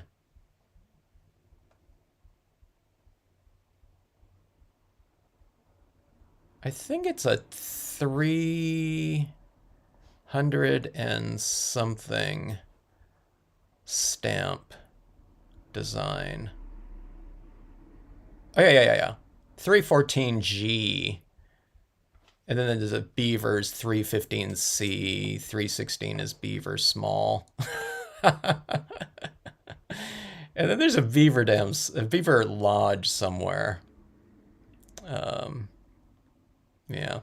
I was watching this video yesterday of someone, it's like a beaver rescue or something like that, but they have this beaver in the house. It normally stays outside with the rest of the rescue beavers, but it was damming up their like hallway or something like that with stuffed animals and pillows and stuff. It was like walking down, grabbing stuff in a room and dragging it out there. It was dragging the small Christmas tree. But look that up. Look up beaver damming up hallway or something like that. All right, Earth Laughs and Flowers. Here again. Here's that whole thing with the snowy brook right here. But everything done at kind of an angle right here. I guess I was into angles at some point in time, stamping things on more of an angle. And I guess this is supposed to be represent a little bit of a hillside or something like that. But maybe this was when the. I bet you this is when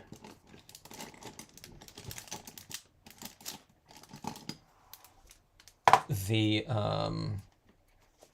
the Sharpie paint pens came out. I think it was a pastel set, okay? And those things were really flowing nicely. And, we can add more opaque types of marks into things. I'd always been using things like white paint pens for little highlights and whatnot, but sometimes you couldn't see a real watery looking pink or orange dot over the top of green. You know what I mean? So when those things came out, I don't know, it was just taking a little bit of opportunity to use that type of opacity in a piece. So, okay, so here's the tones like this. everything's at an angle again, so my, little streaking of tones. But you see how gets a little bit darker like that? But then here's a little bit of a lighter area right in here. A little bit of a darker one in here. And then it gets a little bit lighter right here. And then, of course, we have this water. And again, see, you can have some blues in there if you want your water to be blue or whatever, but just don't have it still, be fairly light in terms of like a visual path. The time when when you're doing water, when it looks dark or something like that is like a nighttime, like a moonlit scenario or something like that. But where it's really dark out, and oftentimes the water is this darker area, but then the land around it, the landscape or something like that, tends to be lighter than the water, because the water it's often reflecting the dark night sky. You know what I mean? So that's when you make, your water kind of really dark like that. Um, and there's a little bit of white pigment ink in here too. I'd use more white pigment ink these days. I guess I went like white pigment ink crazy at some point in time, so I'd probably use a little bit more of that these days. Uh, 2014. When did 2014? I want to know when that became 9 years ago. I don't know when I did this, and I didn't put the month or something like that down there. But anyway, let me see here. I lived in Volcano Alley in Ecuador. That sounds cool, Janet. Janet, you lived in some cool areas. I have retired some stamps, but I retired the ones that I retired in like maybe a year or two after I started Stampscapes. And it's because in 93, 94, we were using almost always or exclusively Marvy pens to, ink up our stamps like this, okay? Because I always feel silly mentioning this, but or saying this when I hear it. It's pads weren't invented at the time, not for craft stampers, the raised die base pads. So the problem was in my smaller images, like if there was a large waterfall and then there was a small one, all of my details for the larger one were getting condensed into a smaller one, like 70% or whatever. And if they were inking those up like this, okay, with a brand new pen, it was fine if you were, you're using your used pens, 50% ink in it or whatever, you know what I mean? Just so it wasn't so sloppy wet. But these pens came like super, super juicy, of course, when they're brand new. But it was puddling up in those tighter detailed areas so that when we'd stamp it out, I mean, it would stamp out and you'd get the spirit of the imagery or something like that. But in those tighter details, like in here, or where the dots get really condensed down like that, it was puddling. So I discontinued a lot of the smaller sizes of certain types of images that had a lot of condensed dots in them. If it didn't matter, then I didn't discontinue it, but it was due to that purpose that I discontinued a lot. And then a lot of people were asking about them later on. Die base pads came out. Oh, I don't know. Maybe they had rainbow pads going back, but not solids.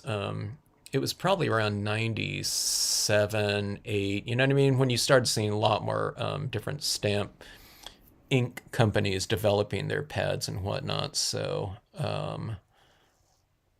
Vivid pads, Printworks had them. I'm trying to remember some other places that had them, or some of those real early ones. I don't know. There was like an explosion of them at one point in time, but then a lot of people, what I'm getting at here is some people said, hey, I'm trying to collect all these stamps and there's this big jump from, whatever, 011B and 016B. Where what's 13, 14, and 15 or something like that? And I'd say, well, those were discontinued stamps. So some people wanted those ones. So I briefly kind of released those again for, whatever, completionist, collectors. And I don't know. It's like Cascading Falls Small. Oh, what there was a Canyon, but I've re-released Canyon though. Tree Lined Hills Small, stuff like that. Um, okay, so here's a very old, before they were calling it slimline cards. I do like the name of that slimline, but just half piece vertical. Here's the lightning again. Just did that lightning piece not too long ago, but light up here for your light source, right? Dividing that up. Here's that thing with your tone coming in like this, okay, from each side like that. Illuminated my mountains in here. And I did break that up. You can leave that whole area illuminated, but I did have this little area darker in here. And then we have it darker right here. Light. But see, it's just those little rocks down there. And then darkness right here. But then see this right here. This would look okay if I just left it in a big ball of kind of illuminated, light like that. But I do like to break it up, if it's like grass or some sort of terrain like that, with a little bit of a tone coming in here. But see, like I said, I don't come across the whole thing, but I can see it right here. It's coming in like this, like that. And then here's another little encroachment into the darkness. But then can you see this one right here? So it's like these are coming in here, and here these two are right here, okay? Just to break up that big circle like that. So you just come into it like this, like that. But people see that darker tone like that, and they think, okay, that's done in the black. And it is done in the black, but do it through your lighter tones first. In this case, it's these brown tones in here again.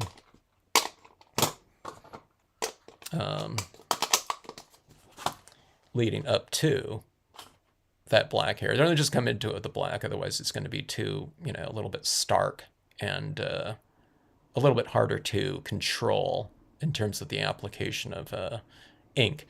You can blend a little bit easier if the page is a little bit wetter going through the lighter tones in there. And back in these days, it probably would have had a foundation of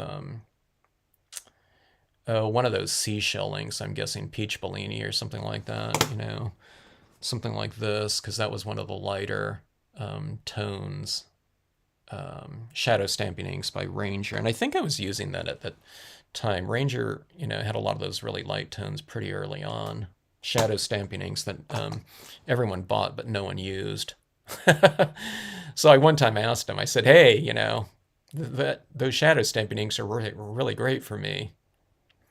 I said, please don't discontinue those. And they said, oh, don't worry about it, Kevin. We're not going to discontinue them. And they didn't for a while, but, no one was buying them. No one was using them, so. Because who wants to stamp anything out like in a 3%, 2% gradient, value of brown, you know what I mean? It's invisible, that's why they called it a shadow stamping ink. But how many people were, stamping something out and say, I want to go for the, a shadow, so offsetting it, with this barely visible shadow of it. I mean, it was kind of cool, in terms of an idea, but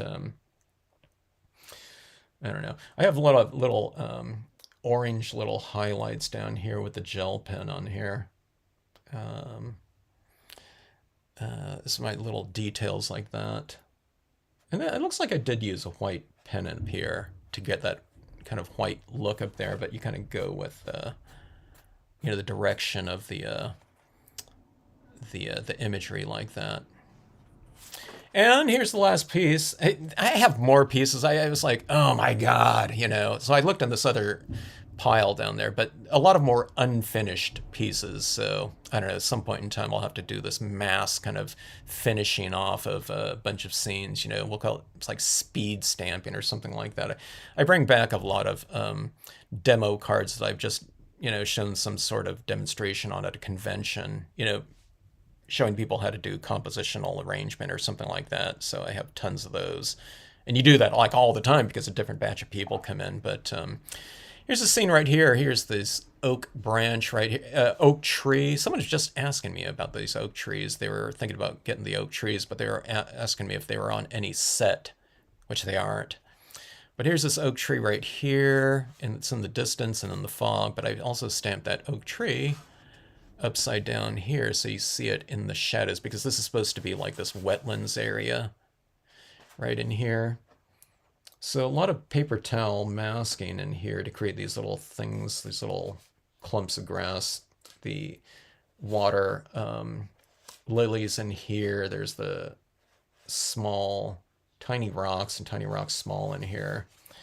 Pond is down here, double stacked. I put this little fence in here just to kind of vary things a little bit, but just a real kind of subdued looking scene. But, it's that little bit of brightness in here.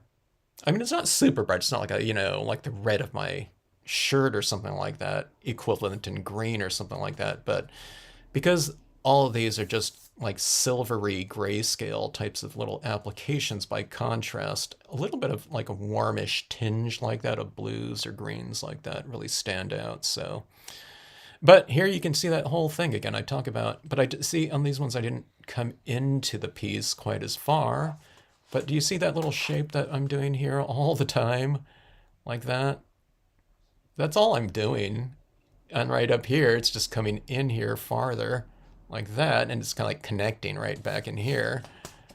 And there these things are, 3, 4, 5. This one's, there's a lot of them here because there's this really long piece full of this little area down here. And you can see where I've come across here and here and down here, but you see how you oscillate it. There's none, some here, none right here, some here, none, some, So it's going from light, darker, light, darker, light, darker. But see, sometimes, your areas of light change, you change the size of it too sometimes. So it's not just so uniform. You don't want to look like stripes, like jail stripes or something like that running across there.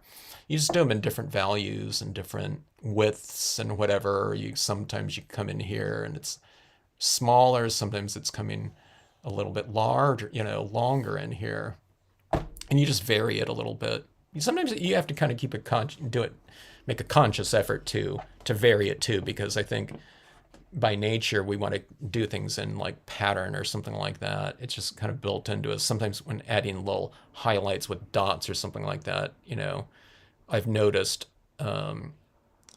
with myself and everyone else, it's like when you start adding these little highlights, it's like we're doing this thing in like a pattern, like a polka dot pattern, where everything's like eighth of an inch apart from each other or something like that. But what you do is you just cluster some things a little bit more and you spread it out. In terms of highlighting, you add more dots, like white dots in the lighter areas and less in the darker. But even when you're doing like stars or something like that, where it doesn't represent lighting, you know what I mean? It's good to add little clusters of things like that and to vary it.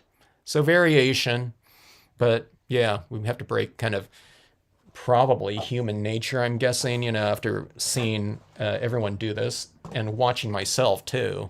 If I don't do something for a while, it's like I'll look at it and I'll say, oh, I've done everything in pattern again, so I need to start clustering it a little bit more. Sometimes when I'm going with the white paint pen too, you have to make a little bit of a larger little dot too. Like down in here, there's like a little bit of a larger one. And I've clustered it there, but none out here, because this is in the shadows. These are like supposed to be like little sparkly little highlights. But this is another example of stamping things underneath the water's surface. So we have those, little rocks underneath here, some, throughout, and then you just stamp out your water lilies or whatever you want over the top of it, but then you also bring colors over the top of things that are representing objects under the water. You can stamp those objects that are supposed to be under the water in lighter tones too. So it's a little bit of a walkthrough right here of old scenes, but kind of an example of lighting in this video right here. Let's see here. I'm looking back at some of these comments right here.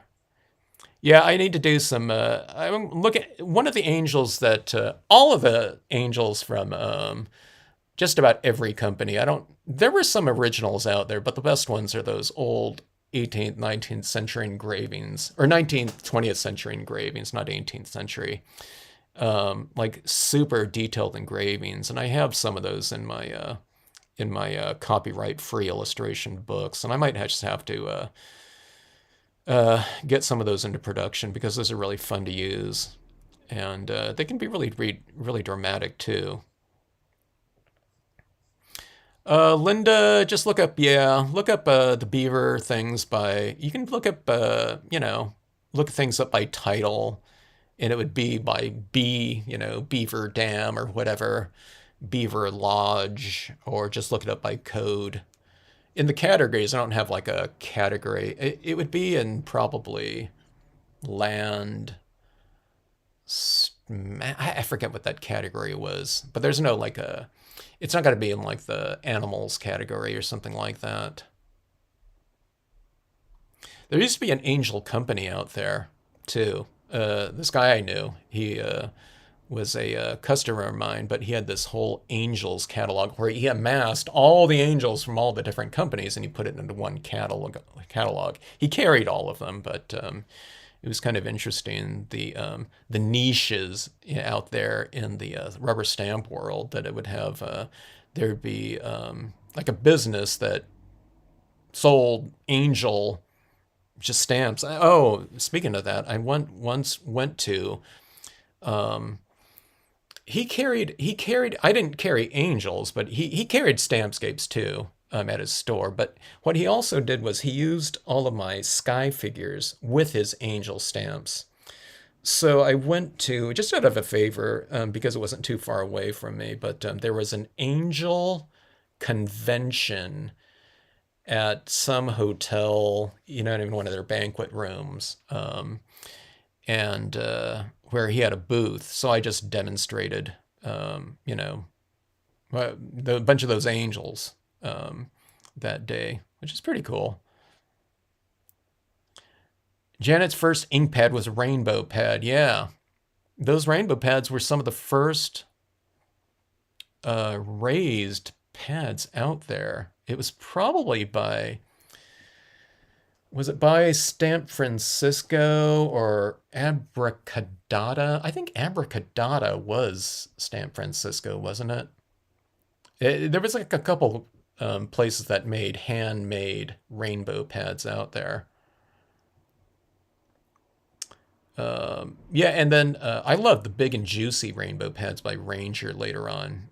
Perfect for brayering scenes. I just tried to use one of my rainbow pads that was super old. I knew it would be mixed, but it was just, to what extent it was mixed, I don't know. Now that I think about it, I think I was showing this scene yesterday on a card, and I couldn't remember what it was for, but now that I think about it, I think it was brayered.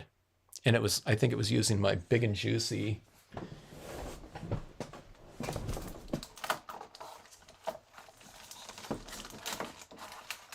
One of these big and juicy pads, I think it was one of I don't know which one it was. It was probably this one because it had that warm tone in it, but it doesn't have that, like these three colors right here.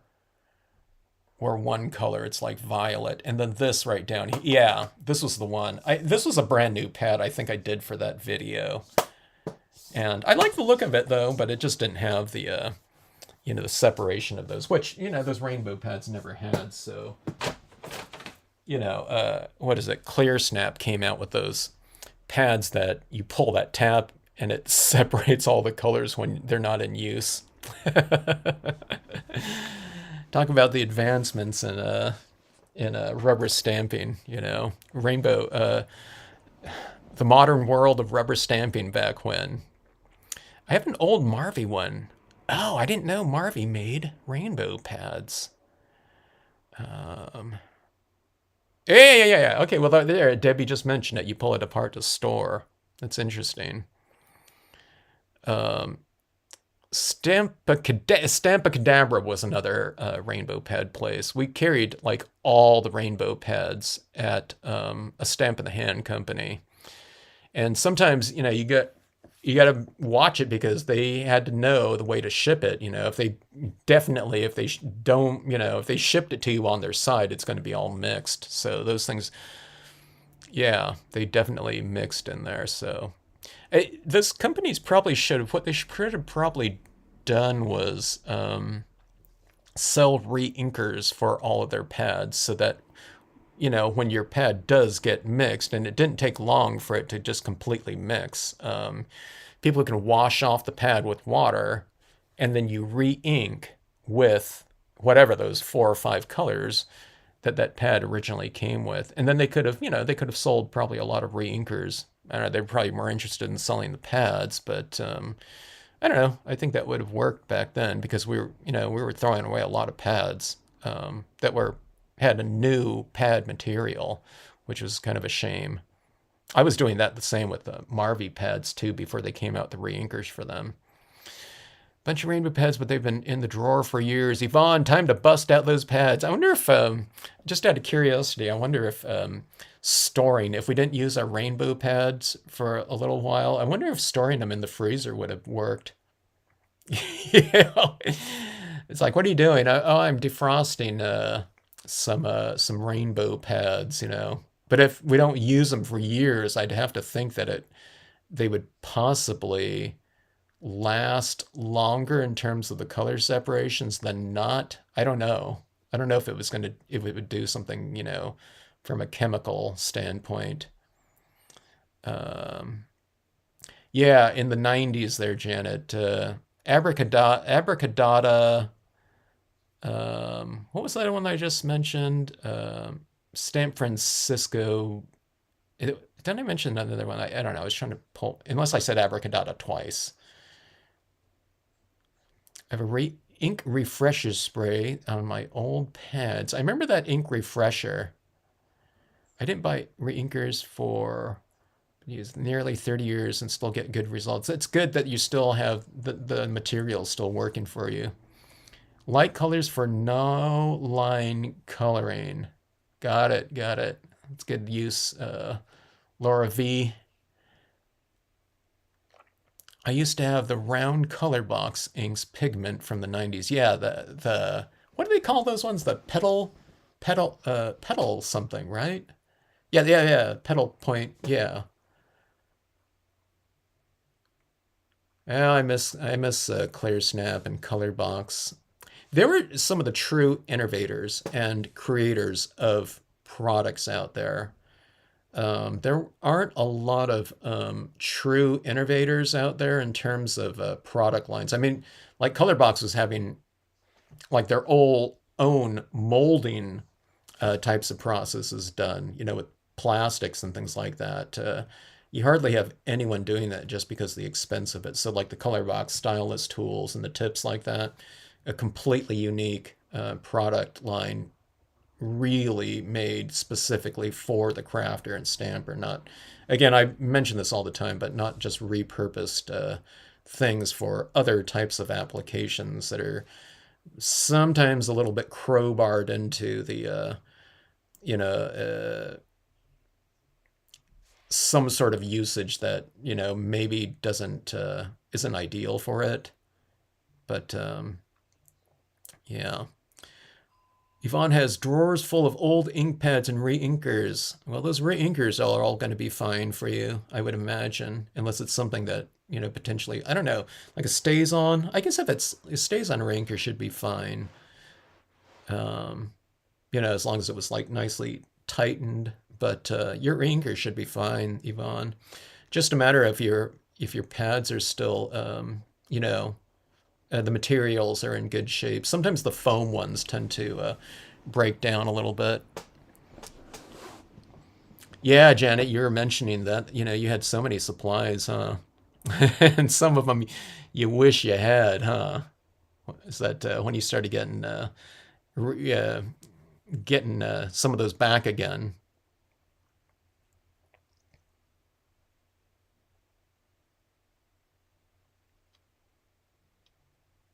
1,000 stamps there, huh, Yvonne? I don't know if everyone's noticed, or not noticed, but I put a link. I think I put it in Facebook or something like that. But there's this um, YouTube video of one of those people that go out and buy like storage lockers, I think. And there were a gazillion stamps, trays of stamps, boxes of stamps. I have to think that it was a store owner, though. There weren't duplicates of anything, but I think what she'd do is she would buy things and keep one for herself. And there was some collection, and there were, I don't know how many stamps, a gazillion. But it's an interesting video out there. But when I think of thousands of stamps in a collection, that's what I thought about, right there. But a lot of people did, especially with wood mounted stamps. They had to have like well, a lot of you have your crafting rooms anyways, but, to make room for like wood mounted stamps, it really definitely took like specialized furniture, flat files, stamping cabinets. There used to be so many different stamping cabinetry makers, which was really cool out there. My mom has several of those stamping cabinets that she bought at Carson. So they'd usually bring their model of stamping cabinets and things like that. And then there'd always be like a sold sign on there because they'd be, they wouldn't bring like multiples to sell. They would have certain ones on display. And then if someone wanted to buy that demo model, they would use that model. And then whoever bought it would go in whenever the convention was closing, usually on the second day to pick up their thing. But I think my mom probably bought it and had it shipped to them.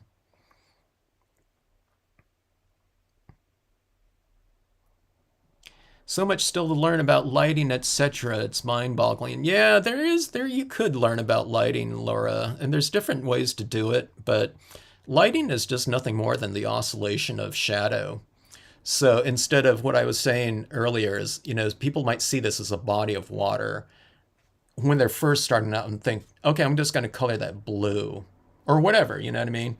But you just treat these areas the same way in terms of lighting. So you break up these areas and you oscillate light and dark, and it's nothing more than that.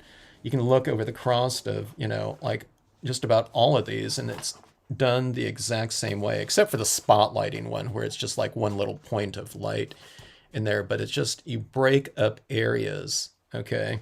And you don't treat, an area like, like something like my fabric right here, okay? I mean, this is an area, it's my arm or whatever, but you can see there's just breaks ups of light and dark across there like that, okay? Now it's different if we're talking about like something's like concrete or something like that, and there's nothing to break the lighting on there, okay? It's just this flat ground like this right here. You don't see this oscillations of light and dark like that, but this is flat like that, but when you were talking about something where you're turning it like this, okay, now look at my hand right here. Do you see this right here? It's dark back here. It's a little bit lighter. Well, I mean, I have my joints in here and stuff, but it's a little bit darker, lighter, darker like that, and light right there. It's everywhere around us. But a lot of times people treat like a space like this that's changing, you know what I mean? They treat it like a flat surface that's uniformly lit from the top. So it's like all colored in like that. So that's where you just break things apart. I mean, um, I'm looking for something else. Here's, like this right here. Here, this is like this. This is uniformly lit like that, but then you go like that, maybe. I mean, this is a bad example because this is like all compressed in here, but there's subtle different variations in here. This is just starting off with something that's, all white, but you can see these shadows like this. There's shadows here, light. So this is going from dark right here, right? Light, dark, light. A little bit not quite as dark as down here because it's moving into the light, but it's everywhere around us like that. So it's just kind of mimicking that in terms of your approach to this, which is supposed to represent something near to far like that. Now, if if we're talking about like 5 feet or something like that, then you're not going to break it up, over and over again like that. You could, but you just keep it real simple like that, and just my lighting videos too, where it's just like light up here and light down here with this darker area in between. You can do that, and then just areas, if it's a large enough area, then you just bisect it or trisect it or something like that with streaks going across there. And there's really nothing more than that. I mean, it's subject based too. If you have a cabin or something like that, and there a deer subject matter, then you kind of, you bring more attention to those types of figures in there. Ecuador, not a good place for stamping supplies for sure. I'd say South America in general, that would be a really tough one. But yeah, Ecuador. Yeah, you're having everything shipped in there via mail. Yeah, Avon. Yeah, that was. I think that was the Clear Snap one. Maybe I don't know. Were there other ones where that case that's separated like that? If I felt like going down to I could tell you what brand it was. Oh, yeah, don't go down there. Sukaneko was what I bought. Oh, Sukaneka. Luckily, Sukaneko's still out there. Sukaneka's a brand where, like all of their inks and things like that. I don't know how big um, a part of their overall company are inks. I have a feeling they have their hands in a lot of different things. So I have a feeling that's why they're still around. Like Marvy's still around, but inks were just like a very small. It was like one of their 1,000 products or something like that. So luckily they're still around. But I do worry about brilliance inks and things like that. I don't think we need to worry about stays on because it seems like a lot of people have it. I don't know how people use it. Some people don't like it. And I hadn't used it myself until fairly recently, but a lot of people know it. If you mention stays on, everyone's going to know it at least. I store credit card in the freezer. What is MU? Oh, my you store your. That's interesting. A freezer full of ink pads.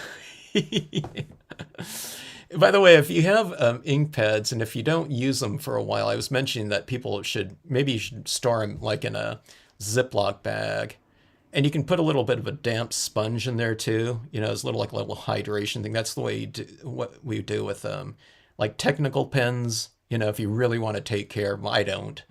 I just clean them out every time I'm going to use them if I haven't used them in a while and they're clogged. But yeah, your palette. Yeah. Janet, that's where if we were doing oil painting, we stored our. You throw your palette into a Ziploc bag or something like that, or if you had some kind of bag and they'd say to just throw it in the freezer. So that's what we do with our oil paints. Now that you mention it.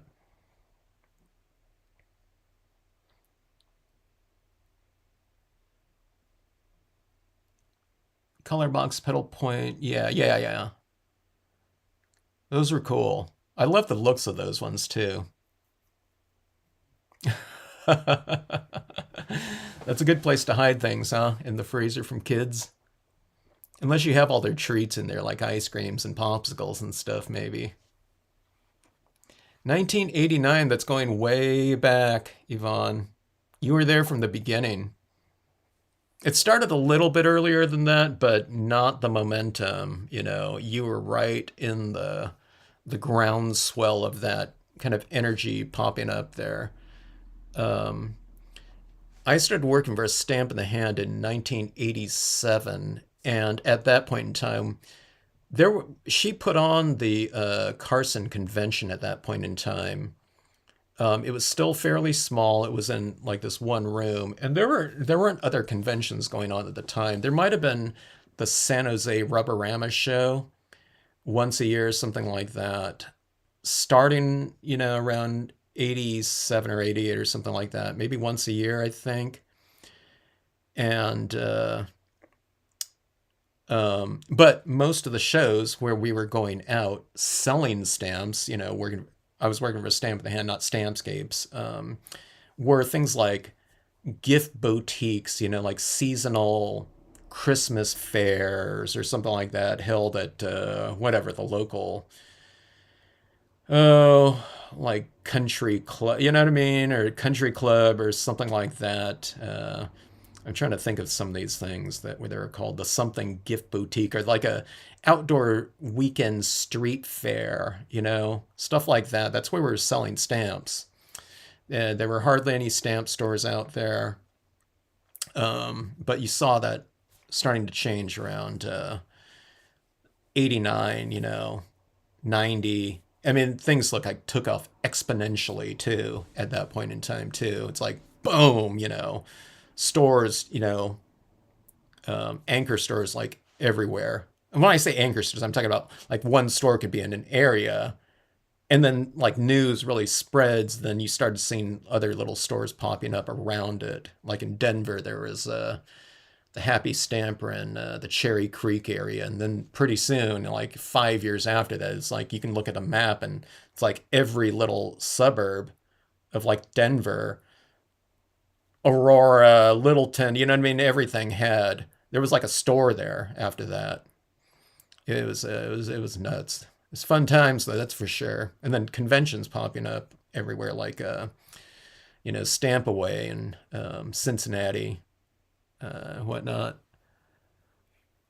Debbie's been stamping since '95. That's when I started Stampscapes, 93, 94 area in that.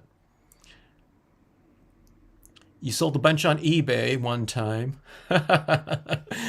Yeah, that was a good place to sell them. Sukaneko made the best rainbow pads. Oh, Kaleidacolor was Sukaneko. Got it. Interesting.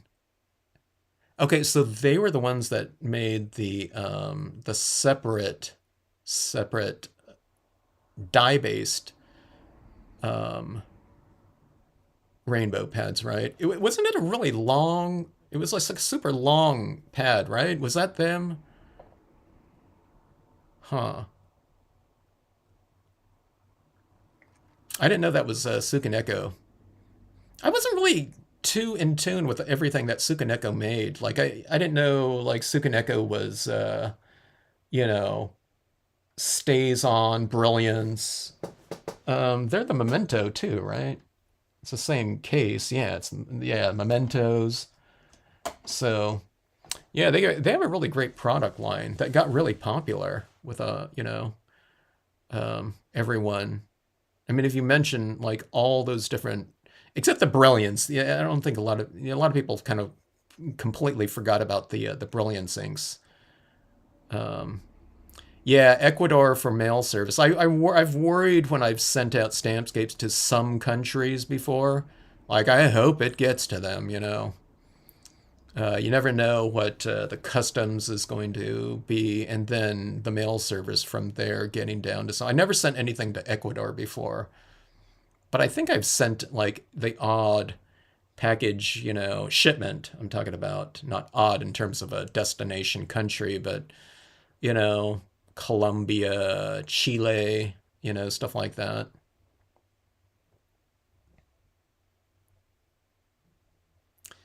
Let's see. If it's found just taking my pens and paper and stuff for doing Zentangle to Jamaica with me. It's maybe not the best idea because the humidity was bad for the paper. Wow. Even just the humidity for doing that, huh? That's interesting. You need to do like temporary art, you know, art that's just made for temporary things. So maybe you take like a wet erase board and do your Zentangle on it, and then just erase it. Yeah, you take a photograph of it first, though, so it exists in digital form like that or online. Oh, Sukaneko? Yeah. It's Japanese. You try to just kind of you kind of say the tss, you know, thing. I mean, if you just kind of pronounce made the T silent, that would be fine too.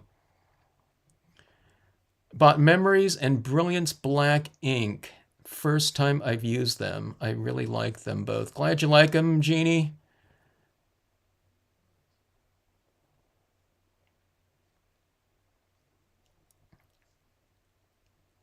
Now the memories, I'm surprised you haven't used the memories before, Jeannie. You've been stamping a really long time.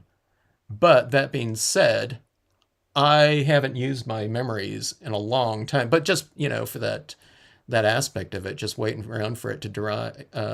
But I should do my foreground imagery in that color or that black more often. Looking at that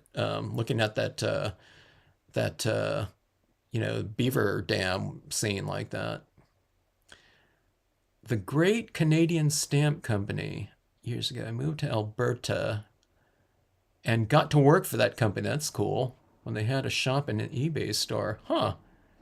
I think I remember seeing an ad by that. That was the name of the company, right? Great Canadian Stamp Company.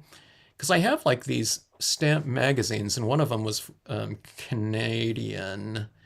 I think it was called the Canadian Stamper, wasn't it? That stamp magazine. I don't know if I did a flip through of that in a show and tell piece before, um, but I think I've thought about doing that. I haven't flipped through. I did. I don't know. I haven't done one of those in a while because I can't remember things that I've already done. But I think I saw that name of that company, or that I don't know. It sounds familiar to me.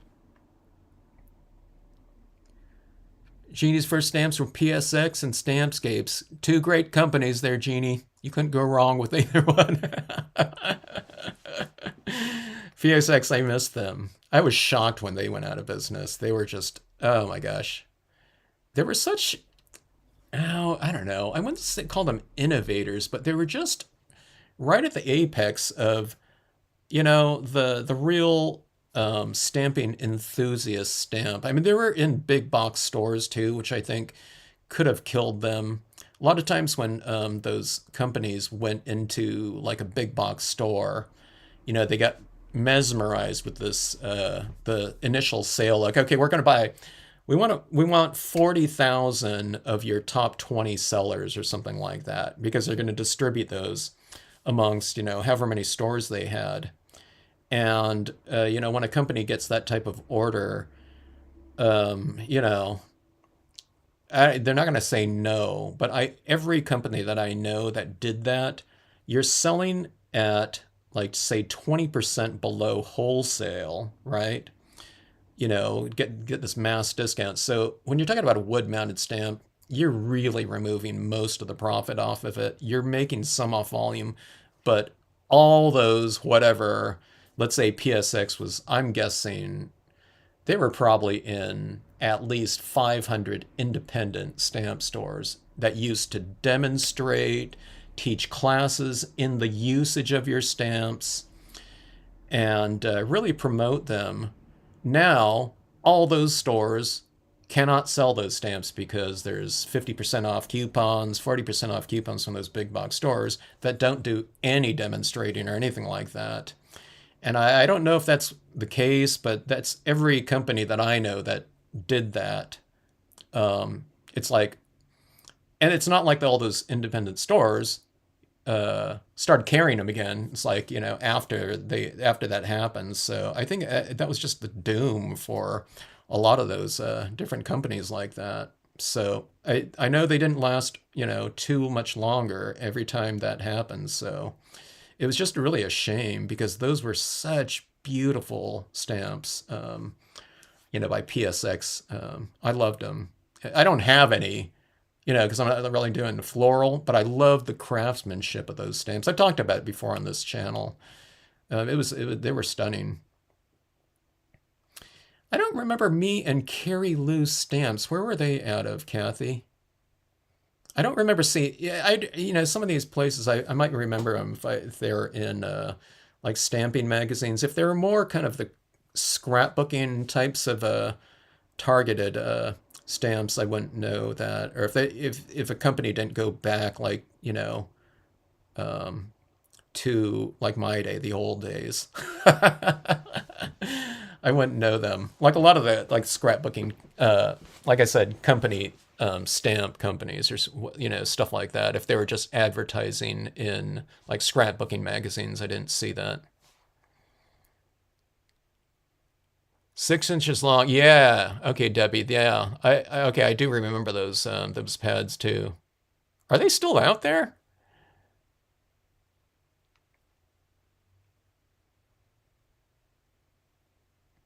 Stamp the Hand were my first stamps. That's cool, Kathy.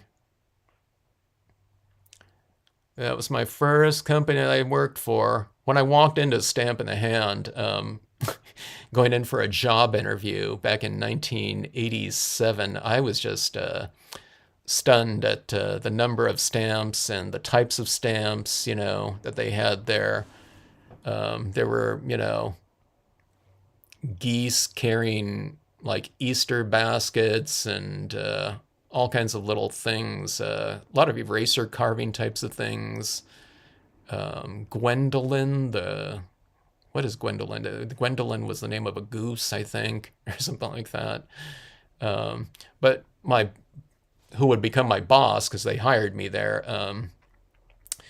stamped me out a little gift tag. So she had glossy cardstock gift tags, and it was about this big. But she stamped like a little something on there, a little grass, and then like a little figure on it. And then she would take a heart punch or something like that, and then she'd write in a calligraphy pen someone's name, and that was the demonstrations of the usage of stamps like that. That's how they would demonstrate in the booths at these different crafting shows. So, a little, cute little thing. And she'd use the Marvy pens to do those multicolored colors on the stamp too. So that was something that was different too. So, Stamp It. I think I recall. I know that Stamp It sounds familiar in terms of a store. Then I found Stampscapes from Queensland store at a craft fair. Oh, interesting. That's cool. I wonder if at that time, if it was a crafty lady that was carrying the stamps or whatnot, or if it was, what was the name of that other company there?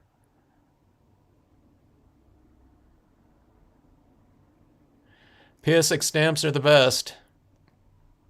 Yvonne. Yeah. Jeannie. Did I ask you guys? I don't know.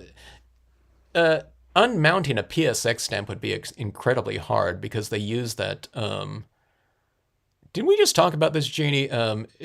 Removing that rubber adhesive off the back of a piece of rubber stamp. A lot of the stamps that people unmount was acrylic adhesive. Okay, so like Stampscape stamps, if I wanted to get this off, I just get it moving, and then that would probably come off pretty good. Some of the acrylic adhesives were incredibly difficult to move off, but most of the stuff was acrylic adhesive. But rubber adhesive, where you're going rubber on rubber to their cushion that PSX used, I mean, that would be phenomenally difficult, I would think, to unmount. But those PSX stamps are so beautiful. Did anyone, unmount their PSX styles of stamps? For space reasons, yeah. But I don't know. Those woodman stamps are so beautiful. I really like those. PSX to me made the best wooden stamps ever. Let's see, Kathy. In 1986, I was five. I'm probably older than you think, Kathy. One of the first stamps were good stamps, stamp goods. I love them. I still use some good stamps, stamp good stamps. Well, you know, they're in my private collection. I would see them at the Carson show, and I also see them at all the northern, you know, the Bay Area shows as well. San Rafael, San Mateo, maybe I can't remember. Probably, and then San Jose. So, but I would always see them down at Carson. So I have a lot of their insect stamps. I'm not like into entomology or whatever in terms of the imagery. Good stamp, stamp goods though. I was bummed out when they closed, you know, because I really enjoyed seeing them, you know, the same types of companies around. But, you know, as time went on, those were the types of stamps that were around. They were all engraved. There were a lot of stores, companies that were based around old engravings, okay? Uh, Good Stamp, Stamp Goods, 100 Proof Press, which is still out there. Uh, Stamp, uh, San Francisco. Did I mention Gumbo Graphics? Leavenworth Jackson. But those companies just, it became more of the original art styles of rubber stamps over time and cuter looking stamps. Okay. I never fit in the, you know, that category, but that became more the norm. And some of those other companies that were based on kind of more engravings, you know, the funkier types of imagery, like a skeleton fish. It was probably, you know, came out of some kind of scientific journal or something like that, you know, illustrations, biomedical illustrations, stuff like that. Like I had that, you know, that Onion Arts one, that little whatever nervous system or whatever that represented circulatory system. I don't know, whatever that was. But that's what that type of stuff, you know, came out of like that. Bye, Debbie. But yeah, you started seeing less and less of those types of companies. So it was, yeah. All Night Media, that's going way back, you know, in terms of potential right there. I was mentioning on one of these live streams, I think my first set of rubber stamps were All Night Media. I did a video of it one time and someone found out, you know, who it was by.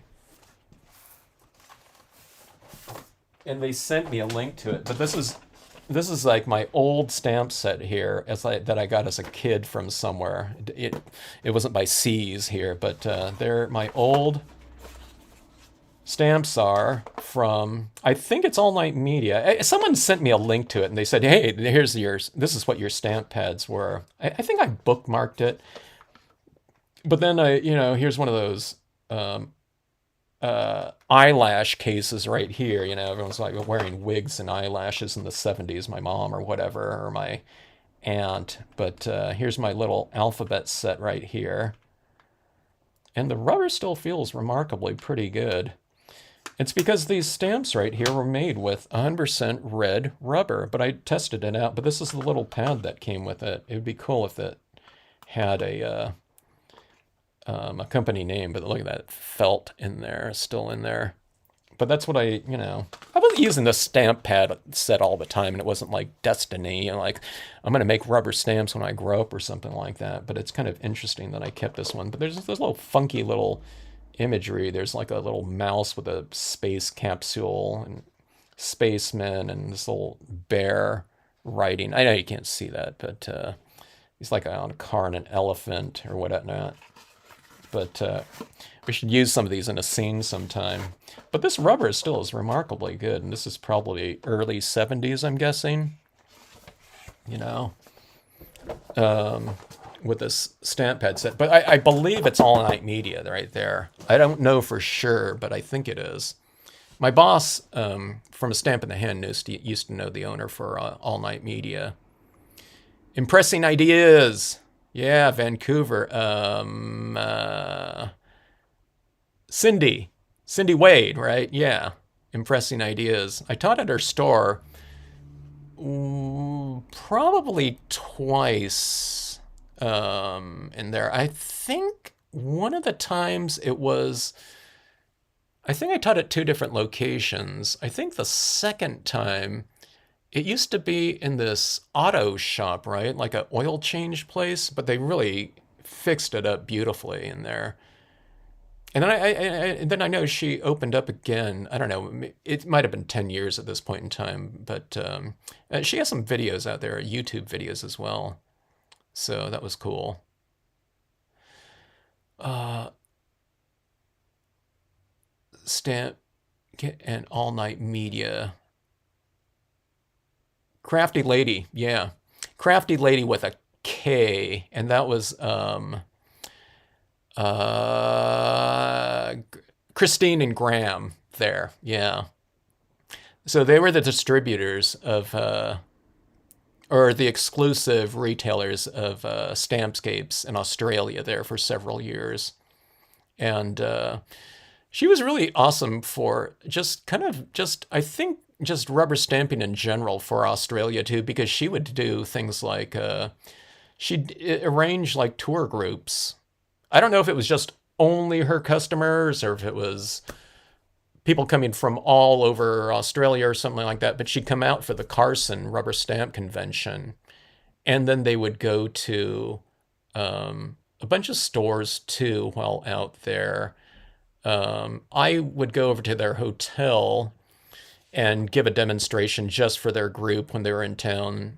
I don't know how many times this was. I don't know if this is twice, because she came out for a lot of those conventions out there. And she'd come out for also HIA, which turned into CHA.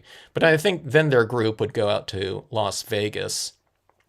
You know what I mean? So they get some general touring in. Just wouldn't just be stamps. You know what I mean? But that was so much fun to do. She really wanted to get me down to Australia, but I couldn't take the time off. Things were just too crazy. Oh, the moon rose, really? Wow. Is that right, Jeannie? That's where you got those? I don't remember. Ah, okay. I don't know how long the moon rose carried Stampscapes.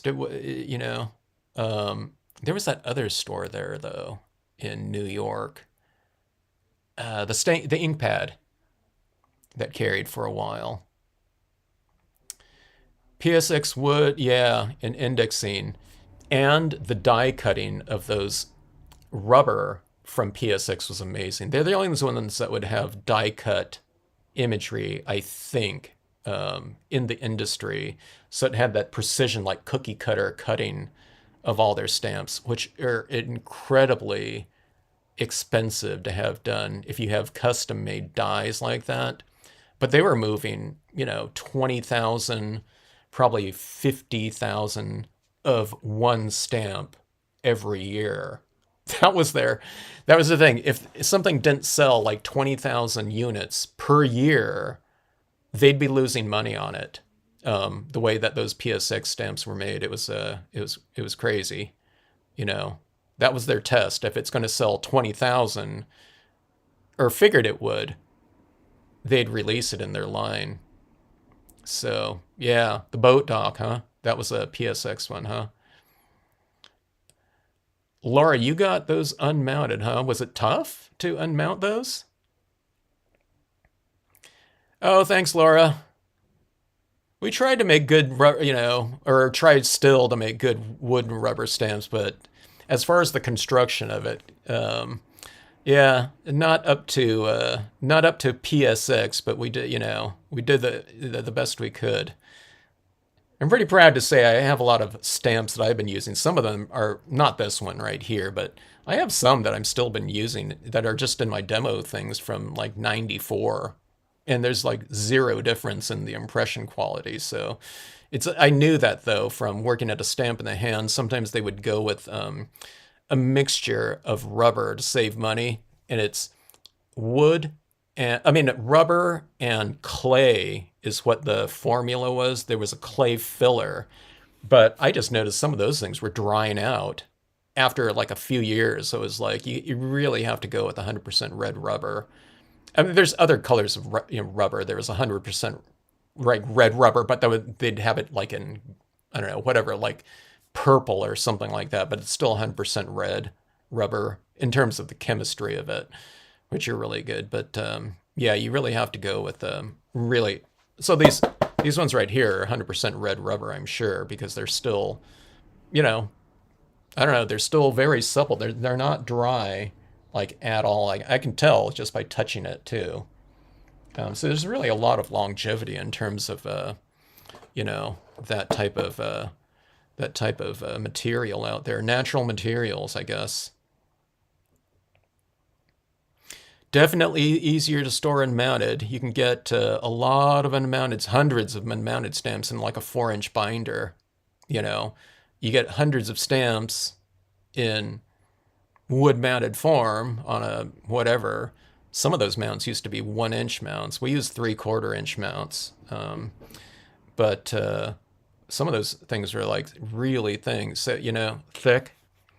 So, yeah. Wait a minute, Paper Genius. You're saying that you have this alphabet set right here? So it looks like this right here.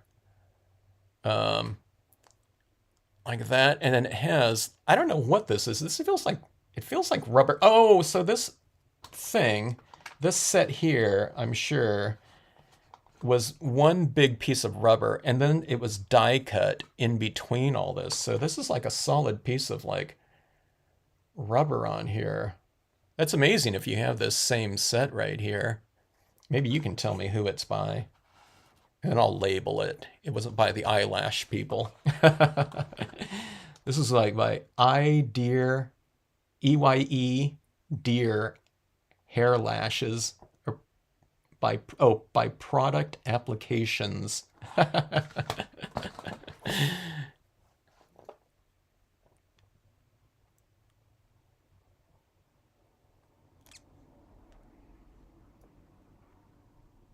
The 70s, Genie. Oh, hello, Caroline. Good to see you. Impressing ideas. Yeah, in Ocean Shores, Washington. Yeah, I've watched some of their videos. She's been stamping quite a long time. She's been in the business a long time.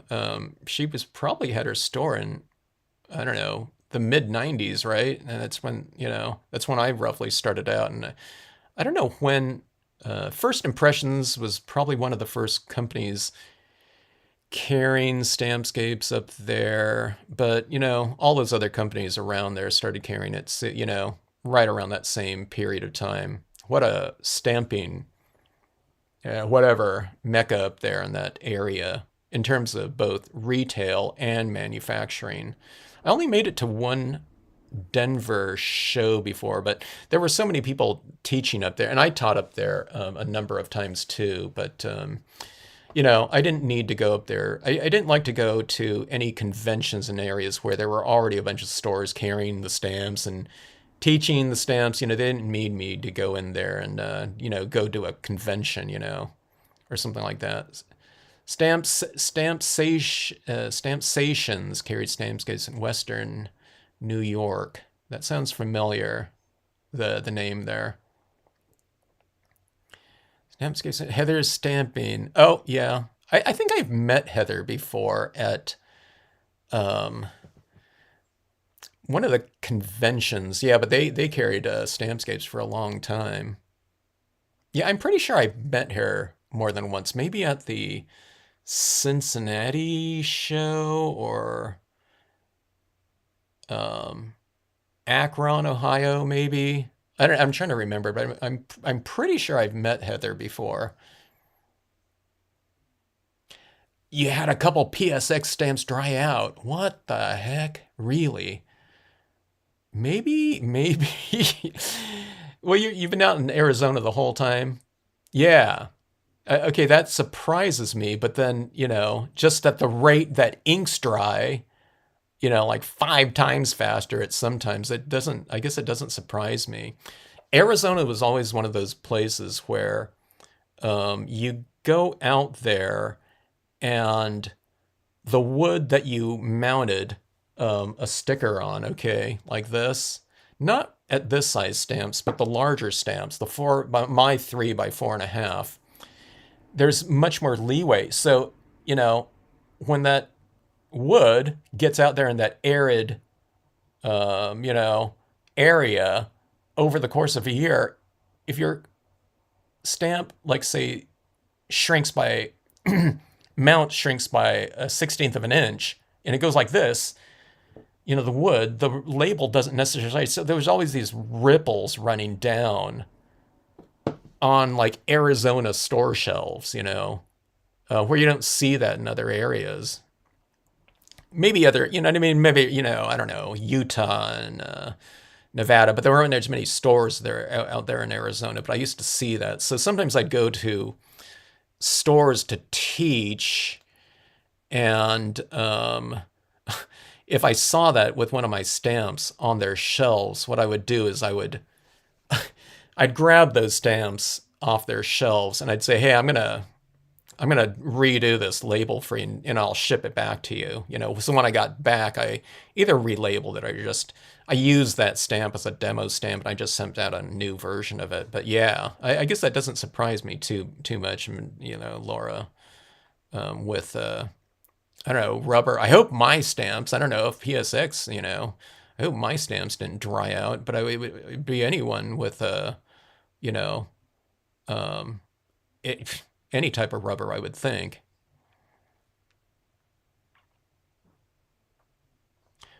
Took me years to use. Ah, Kathy, yeah. Well, that's one of the good things about the YouTube video, you know, videos or whatever, our ability. I'm so glad this technology was out there because it's like, okay, now I can do all of my classes, what I used to teach in terms of the basics, or if I'm showing it in a step by step form on the Stampscapes website, it's still, I can I can demonstrate something in 5 minutes, what might be like a, you know, 2 paragraph description or something like that, especially with like a tonal applicator or something like that, trying to, you know, describe it. Yeah, the big box stores, you know, it's sad. They destroyed a lot of manufacturers too, I'll tell you that. But you know what I mean? You know, you have to sell to them. You know what I mean? You don't have to sell to, you know, someone once says they want to order, you know, something like that. I don't know. People get mesmerized though, you know, because you know, it's tough running a company, and then you know, someone says, "Hey, we're going to order whatever," you know, and you do the math or something like that. You don't do they didn't do a lot of times the complete math. They just added up the gross, you know, amounts. They didn't kind of, you know, weigh that against the net, you know, or the expenditures on something like that. It was pretty nuts. And then if you got, you know, your barcodes wrong, I was talking to another manufacturer, and I understand this too, though. Like if let's say if I labeled this cloud with lightning instead of cloud cumulus 018E, and you sent that out to one of those places, you know, if that place is putting into inventory the wrong stamp, you know, they've, you know, put it into inventory, then they've distributed amongst all their stores or something like that. But I think the first fine of a mislabel, I think they were telling me, was something like $20,000. They would fine you. But I understood it though, because that's a lot of work, you know, for central distribution or something like that. But yeah, there was all kinds of crazy things that went on from the manufacturing sales point to those big box stores like that. And it was always had to be. That's why those big box stores too often had the coupon like that, because they were buying under wholesale, which, you know, makes sense too. I mean, if someone's buying that much stuff, you know, they probably deserve to get a bigger discount. But there was so low margins on wood mounted stamps, you know, just from the sheer amount of work that went into it. And then, you know, a lot of those places like PSX and stuff started, you know, sending out their manufacturing to places like Taiwan. So they had to get all that set up out there, and probably have someone go out there and show them how to do it and everything like that. And then shipping all that stuff back. I think that messed things up for them, because they, you know, if they run out of something and if they're having it all centrally made overseas, you can't be very quick. And if someone wants to get something fast, you might not have all that stuff to do it anymore, you know, um, out here. So I don't know. I don't know how that worked in terms of that went, but they weren't doing so much probably small sales anymore. They were selling to three or four places probably, for 95% of their things. But if it only lasted like a year or two, you know, oops, it wasn't a good business model. I don't think so. Yeah. Oh, Heather Stamping Haven. Okay, 2014. That was a pretty long run because was she? Were they around in like they were around in like the 90s, right?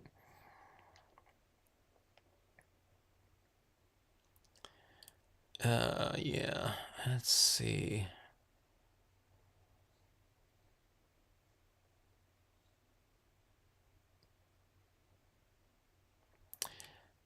Yeah, I heard that too. I heard similar sentiments like that, in terms of Stampscapes, or, sometimes people would start off on kind of cuter images or something like that. And that's why I was saying a lot of the imagery and companies that were coming out were more, yeah, they're real cute styles. You know what I mean? Which, that they're answering most of the demand or something like that. But I know a lot of people that got started with other types of imagery, but it didn't, you know what I mean?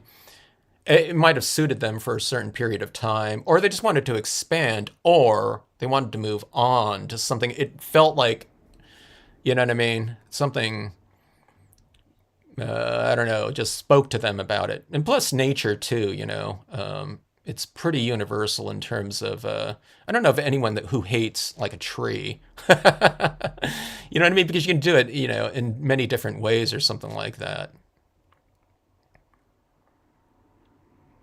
25 years, good to hear it, CM. Yeah.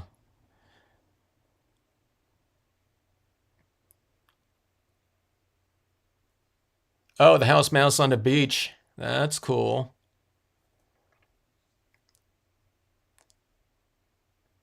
House mouse, when was that going? That was in the was that in the early 2000s, or was that in the 90s when House Mouse was around? I'm trying to remember when I went out to. That was in the 90s, I think, right? Because I think I taught at Stampa after House Mouse got rolling, okay? So they were just mostly a store. They were manufactured too, but I think when House Mouse took off like it did, I don't think there was much, understandably, there wasn't as much emphasis for them from a business model in their retailing, out of their store at least. But I think I went out there to teach after House Mouse was rolling, and that would have been in the 90s. I don't think it would have been in 2000, the 2000s. If it was like in the real early 2000s. I'm pretty sure in the late 90s, though. Yeah, I'm with you, Yvonne. I was never too much of a cutesy fan either. There was this whole cutesy. I'm not against cutesy. If it wasn't for cute stamps out there, there wouldn't be the industry you know, that it became or is or whatever. But yeah, there was this whole thing going on. I think we've talked about this too one time before on one of these live streams, but it was like a whole running kind of article theme in Rubber Stamp Madness where it was cute versus weird, I think. Wasn't that it? Wasn't that the term? I don't think it was.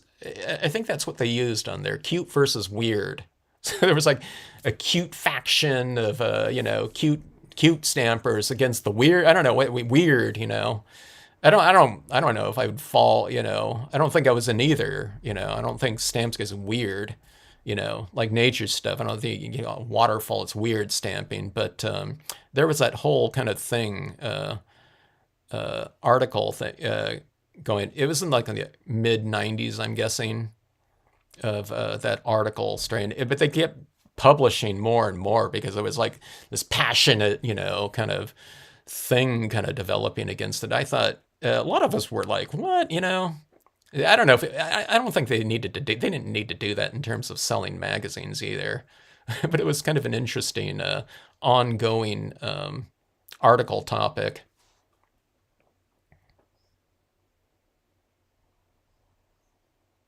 Oh, got it, Janet.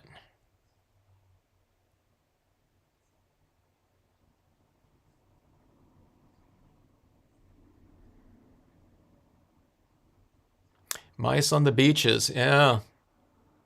I'd admit, yeah, they're probably up in like the dunes or the sands and those grasses, right?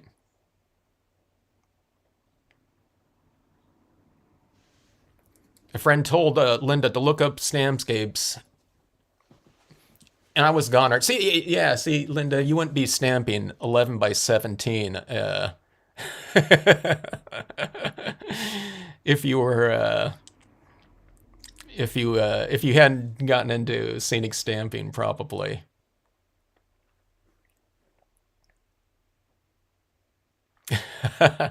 Weird, yes. Cute, no. This being said, I did design some what I thought were cute stamps for a Stamp in the Hand company. But those ones that I did for a Stamp in the Hand company, like little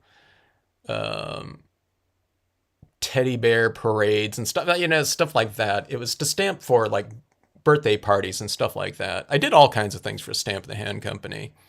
Those ones failed miserably. I wasn't in my. I guess I hadn't found my sweet spot. But some of the other ones, though, I wouldn't call them cute, but garlands and streamers and stuff like that. Those ones sold really well for Stamp in the Hand company. But the scenic stampings, ones really are the ones that really took off like that. House Mouse had some intense coloring.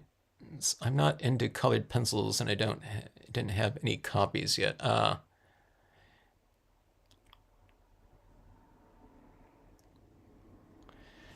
right. Well, hey. Here's a couple of other scenes right here. Just I don't know. I found this, but this is stamping on black stamp board. So it's like scratch board. Okay. So this is the old mill down here in Tall Peak. You might recognize that, but that's going back into this. It's like black scratch board. And this is like doing little cross hatching back into the scene. I did really fine. I never stamped on black board before like this, but this is just going in with this needle like scratcher and doing that. I didn't develop my upper portion yet, but I don't know, just like playing around in this bottom portion right here. Just developing. This is like really developing lighting, and the things like that. But here it is. Here the same scene is stamped on white stamp board, but then you just color in this time with a grayscale or whatever. But on this type of board, this is, by the way, it's like clay on this almost like masonite panel. It's hardboard panels, but you can go back in and define lighting back into it, like these little streaks down here. You know what I mean? By doing reverse types of scratches in here. Okay, and that's really fun. Here's again, if you were on yesterday, you saw some of my little Creature of the Black Lagoon, and this is where you can go in and you can scratch like highlights into your water if you want to. Talk about a forgiving medium. You stamp on there and you color it, and if you don't like the coloring, then you just scratch it right off. In theory, if you don't like the whole thing, you can just take sandpaper and just sand the whole thing off. You don't want to sand down to the board, but there's enough of the clay where you can just sand all this off, with a fine grit sandpaper or whatever, and just start over again if you want to. But here's the sky, cloud space up here. And a lot of these, I can't zoom in real close here, but there's like these little scratchy marks right back in here like that. But again, I mean, here's these little things, where I've toned in like this into my scene like this just to oscillate things. There's like shadows underneath my waves in the Seaside Cove. I don't know who this bat is by, but this one is by Ken Brown Stamps right here. But I don't know, I put it like different textures back in here like this. and you can remove ink, so it's not just bringing your tones into it, but you're bringing your light out of it like that too. Stuff that you can, I would do more with white pigment ink now, if I'm going to blend in some softer tones like this, but this is that scratchy kind of, application of it for additional textures and whatnot. Oh, here's some other scenes here too that I found. A little, I don't know. I think I was doing a little series, memories of dad, type of thing. This is where we're going and hiking down this trail of eucalyptus trees, gum trees, as they call it in Australia, right? But I put all these little orange dots in here because the monarchs tend to migrate and they love the eucalyptus trees and they're hanging in this area. And this is like an area where we can just walk to right from our house. It was on federal land and we had to, go underneath this fence, but everyone did all the time. But there's this piece right here. I saved these pieces. I didn't give these cards away. And this is like going out to the beaches, Vandenberg Air Force Base, pristine kind of beaches where there was no one ever at. Memories of that. This is what that chaparral tended to look like getting to this area with the eucalyptus. The eucalyptus groves were planted, they're not native to California, but it's planted by the CCC or something like that. Either the Civil Conservation Corps or California Conservation Corps, there was both of them. I'm not sure who planted all these groves of eucalyptus all over California. And this is like going out and hiking out in the Sierras. So all of these ones were done in a kind of sequence, I think, I don't know, a few years ago. But there's my little oscillations of light and dark. Light, dark, light, dark, light. And like I said, it doesn't really matter where you put the lights and darks. Maybe a little bit, you know what I mean? But if you oscillate your lighting in these different areas like that, you're going to be fine. It'll be nice and varied, and you'll have a lot of variation in there. So don't just do like sky blue, which you could do, but I think it looks much more interesting if you have kind of these little, variations within these spaces like that. So going back to our lighting thing here, in terms of that goes, I forgot I had these other little pieces right here that I found. So yeah, this has been fun. I really love talking with a lot of fellow stampers, especially that know all the old history of just about everything: stamping, pads, stores, companies, PSX, whatnot. It is really fun stuff. Let's see. Yeah, cutest for the little ones. Yeah, birthday cards. That's what I'm saying, with the Stampscape stuff. If I was stamping out stuff for like little kids, I would incorporate a lot of that glow in the dark types of media on there, like those little stars and things like that up into a sky. Do a scene or something like that. Something to get those kids kind of whatever, doing something with it. The holographic types of card stocks or something like that. You know what I mean? If some kid, I'd consider it a big win if you gave some card to like a little kid, and if it was glow in the dark, if they put it, if you hear, you send it away to them, and if you hear back, hey, so and so, they took your card and they put it next to their bed, so I don't know, little kids like stamp with a nightlight on, but if they charge up their little thing, they can look at it, I think that would be really cool to do something like that. Yeah, that's what it is, like, Nicole. It's like etched, They call, like stamp, scratchboard, paper engraving. So, engraving and like etchings, it's kind of, similar, right? But yeah, that's you can do like etched, engraved scenes if you want to. I have a playlist on Stampboard. I don't think I have too many in video form, some, but it's a fun kind of option on your pieces if you're looking to kind of, you're looking for something new. They call it clayboard art tiles now. That's why we used to call it stamp board. Okay, clayboard with a BORD, but if you type in clayboard, one word with an A in there, it's probably going to auto, correct or something like that. But I don't know, it's just a fun little option. And I wouldn't be surprised, let's say you're in Australia, I wouldn't be surprised if you can find clayboard smooth. Okay, they might not have the clayboard art tiles where there's smaller versions, but I would have to think ampersand art, materials, and clayboard smooth is one of their basic panels, okay? Because it's sold like, to painters and things like that as panels to paint on. It would be a good way to, you know, go if you want to just, I don't know, maybe if you want to, go for something kind of an extension on what you've been doing. It feels interesting to stamp on those types of panels like that too. And then, these types of things like this too. I usually finish off the side with some like metallic pigment ink or something like that. But you can put, a hanger clip back there, and this can be hung on the wall. You can frame these things. That comes in cradled panels too. They're raised.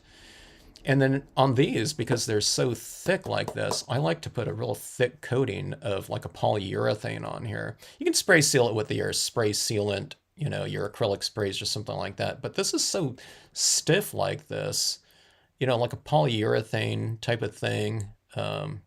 As long as you don't use any media that's going to go back into solution, you can paint it on there. And this looks like a glazed fired tile like that too. So it's really cool like that. Bye, Kathy. But it's just fun stuff to utilize. And this looks really muted, okay, because this is clay. So when you lay down something like that, it's really absorbing. But when you spray seal this, it'll look nice and vibrant.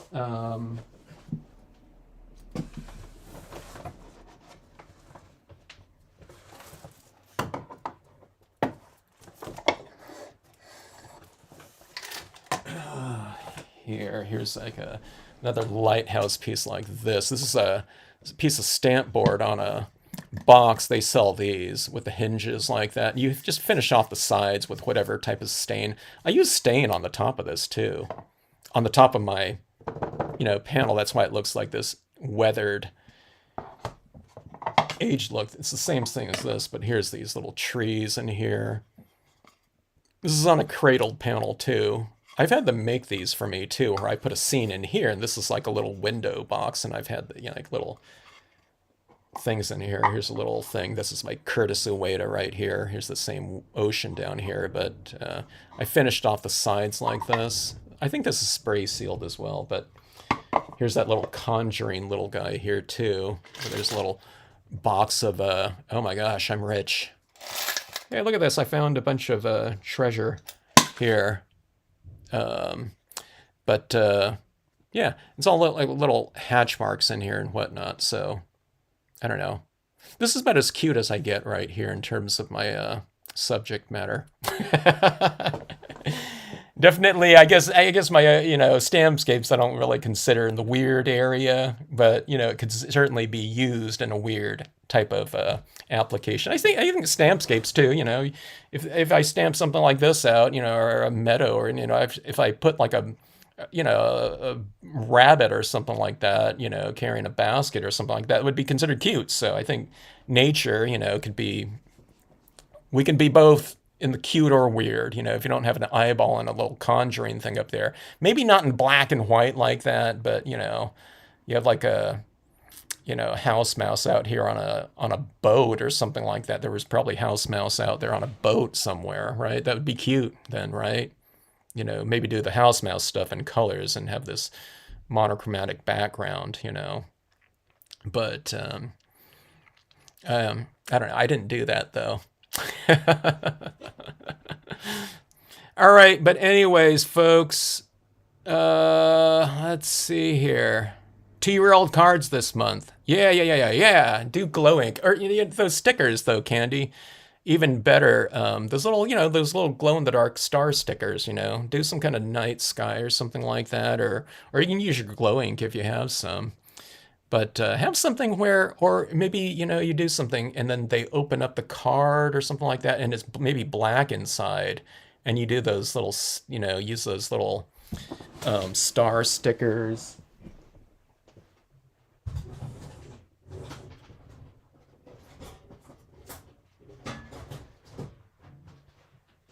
I'm looking for my little stickers. Yeah, yeah, yeah. So I got these off of like Amazon right here. It's all three-dimensional. I was showing some cards that I made, just with some little elements like that. But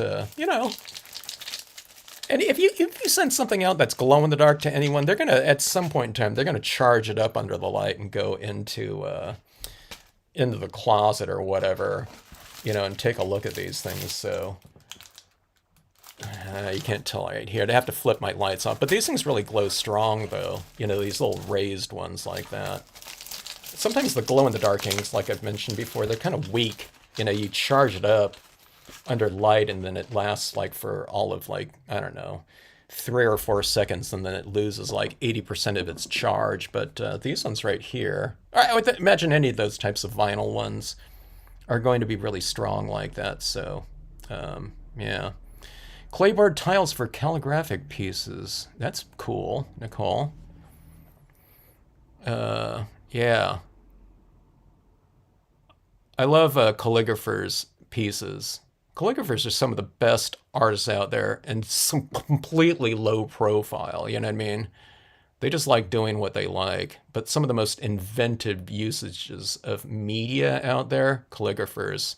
My old boss was part of the Los Angeles Calligraphers Association. So the people that she would have demonstrating at the shows for stamp in the hand stuff, they were all in the Calligraphy Society. One of the guys was the county calligrapher for Los Angeles. So anytime I see someone that was getting presented with some, framed thing, it was always he was one of those the two calligraphers that did it all. But I saw some of his own stuff, so I started looking at other types of calligrapher types of artwork, and they're amazing. I think it's because calligraphers use so many different mediums too, not just like an oil painter that's all oils or something like that. Calligraphers just use whatever they need to make whatever statement they're going after.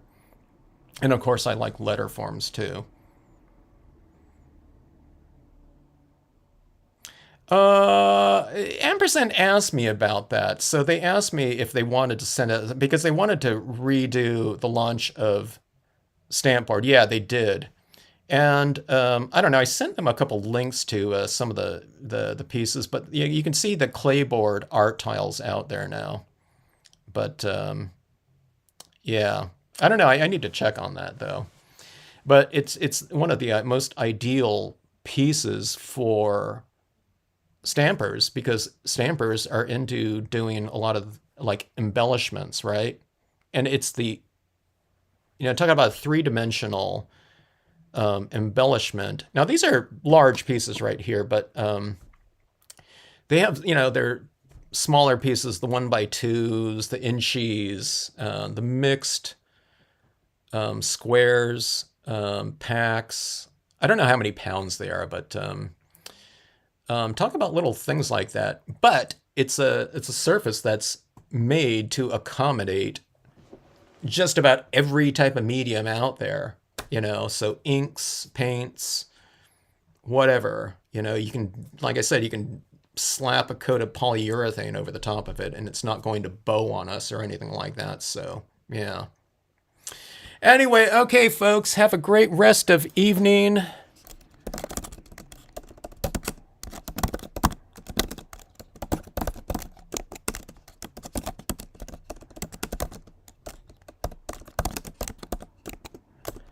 Thanks. Love the chat. Let's do it again soon. We'll see you in 3 hours. I don't know. I want to go through some of my mirror cards. I'll do that. Nice and fast. But I must be doing some spring cleaning or something like this. And I don't know, taking care of some of these old scenes that I'm coming across, as I clean out some areas and whatnot. But I don't know. I thought it'd be fun to kind of go through. I think I'm going to have to take some photographs of these things and just do like a slideshow video at some point in time too. So anyway, good night, everyone. Thanks again for joining in.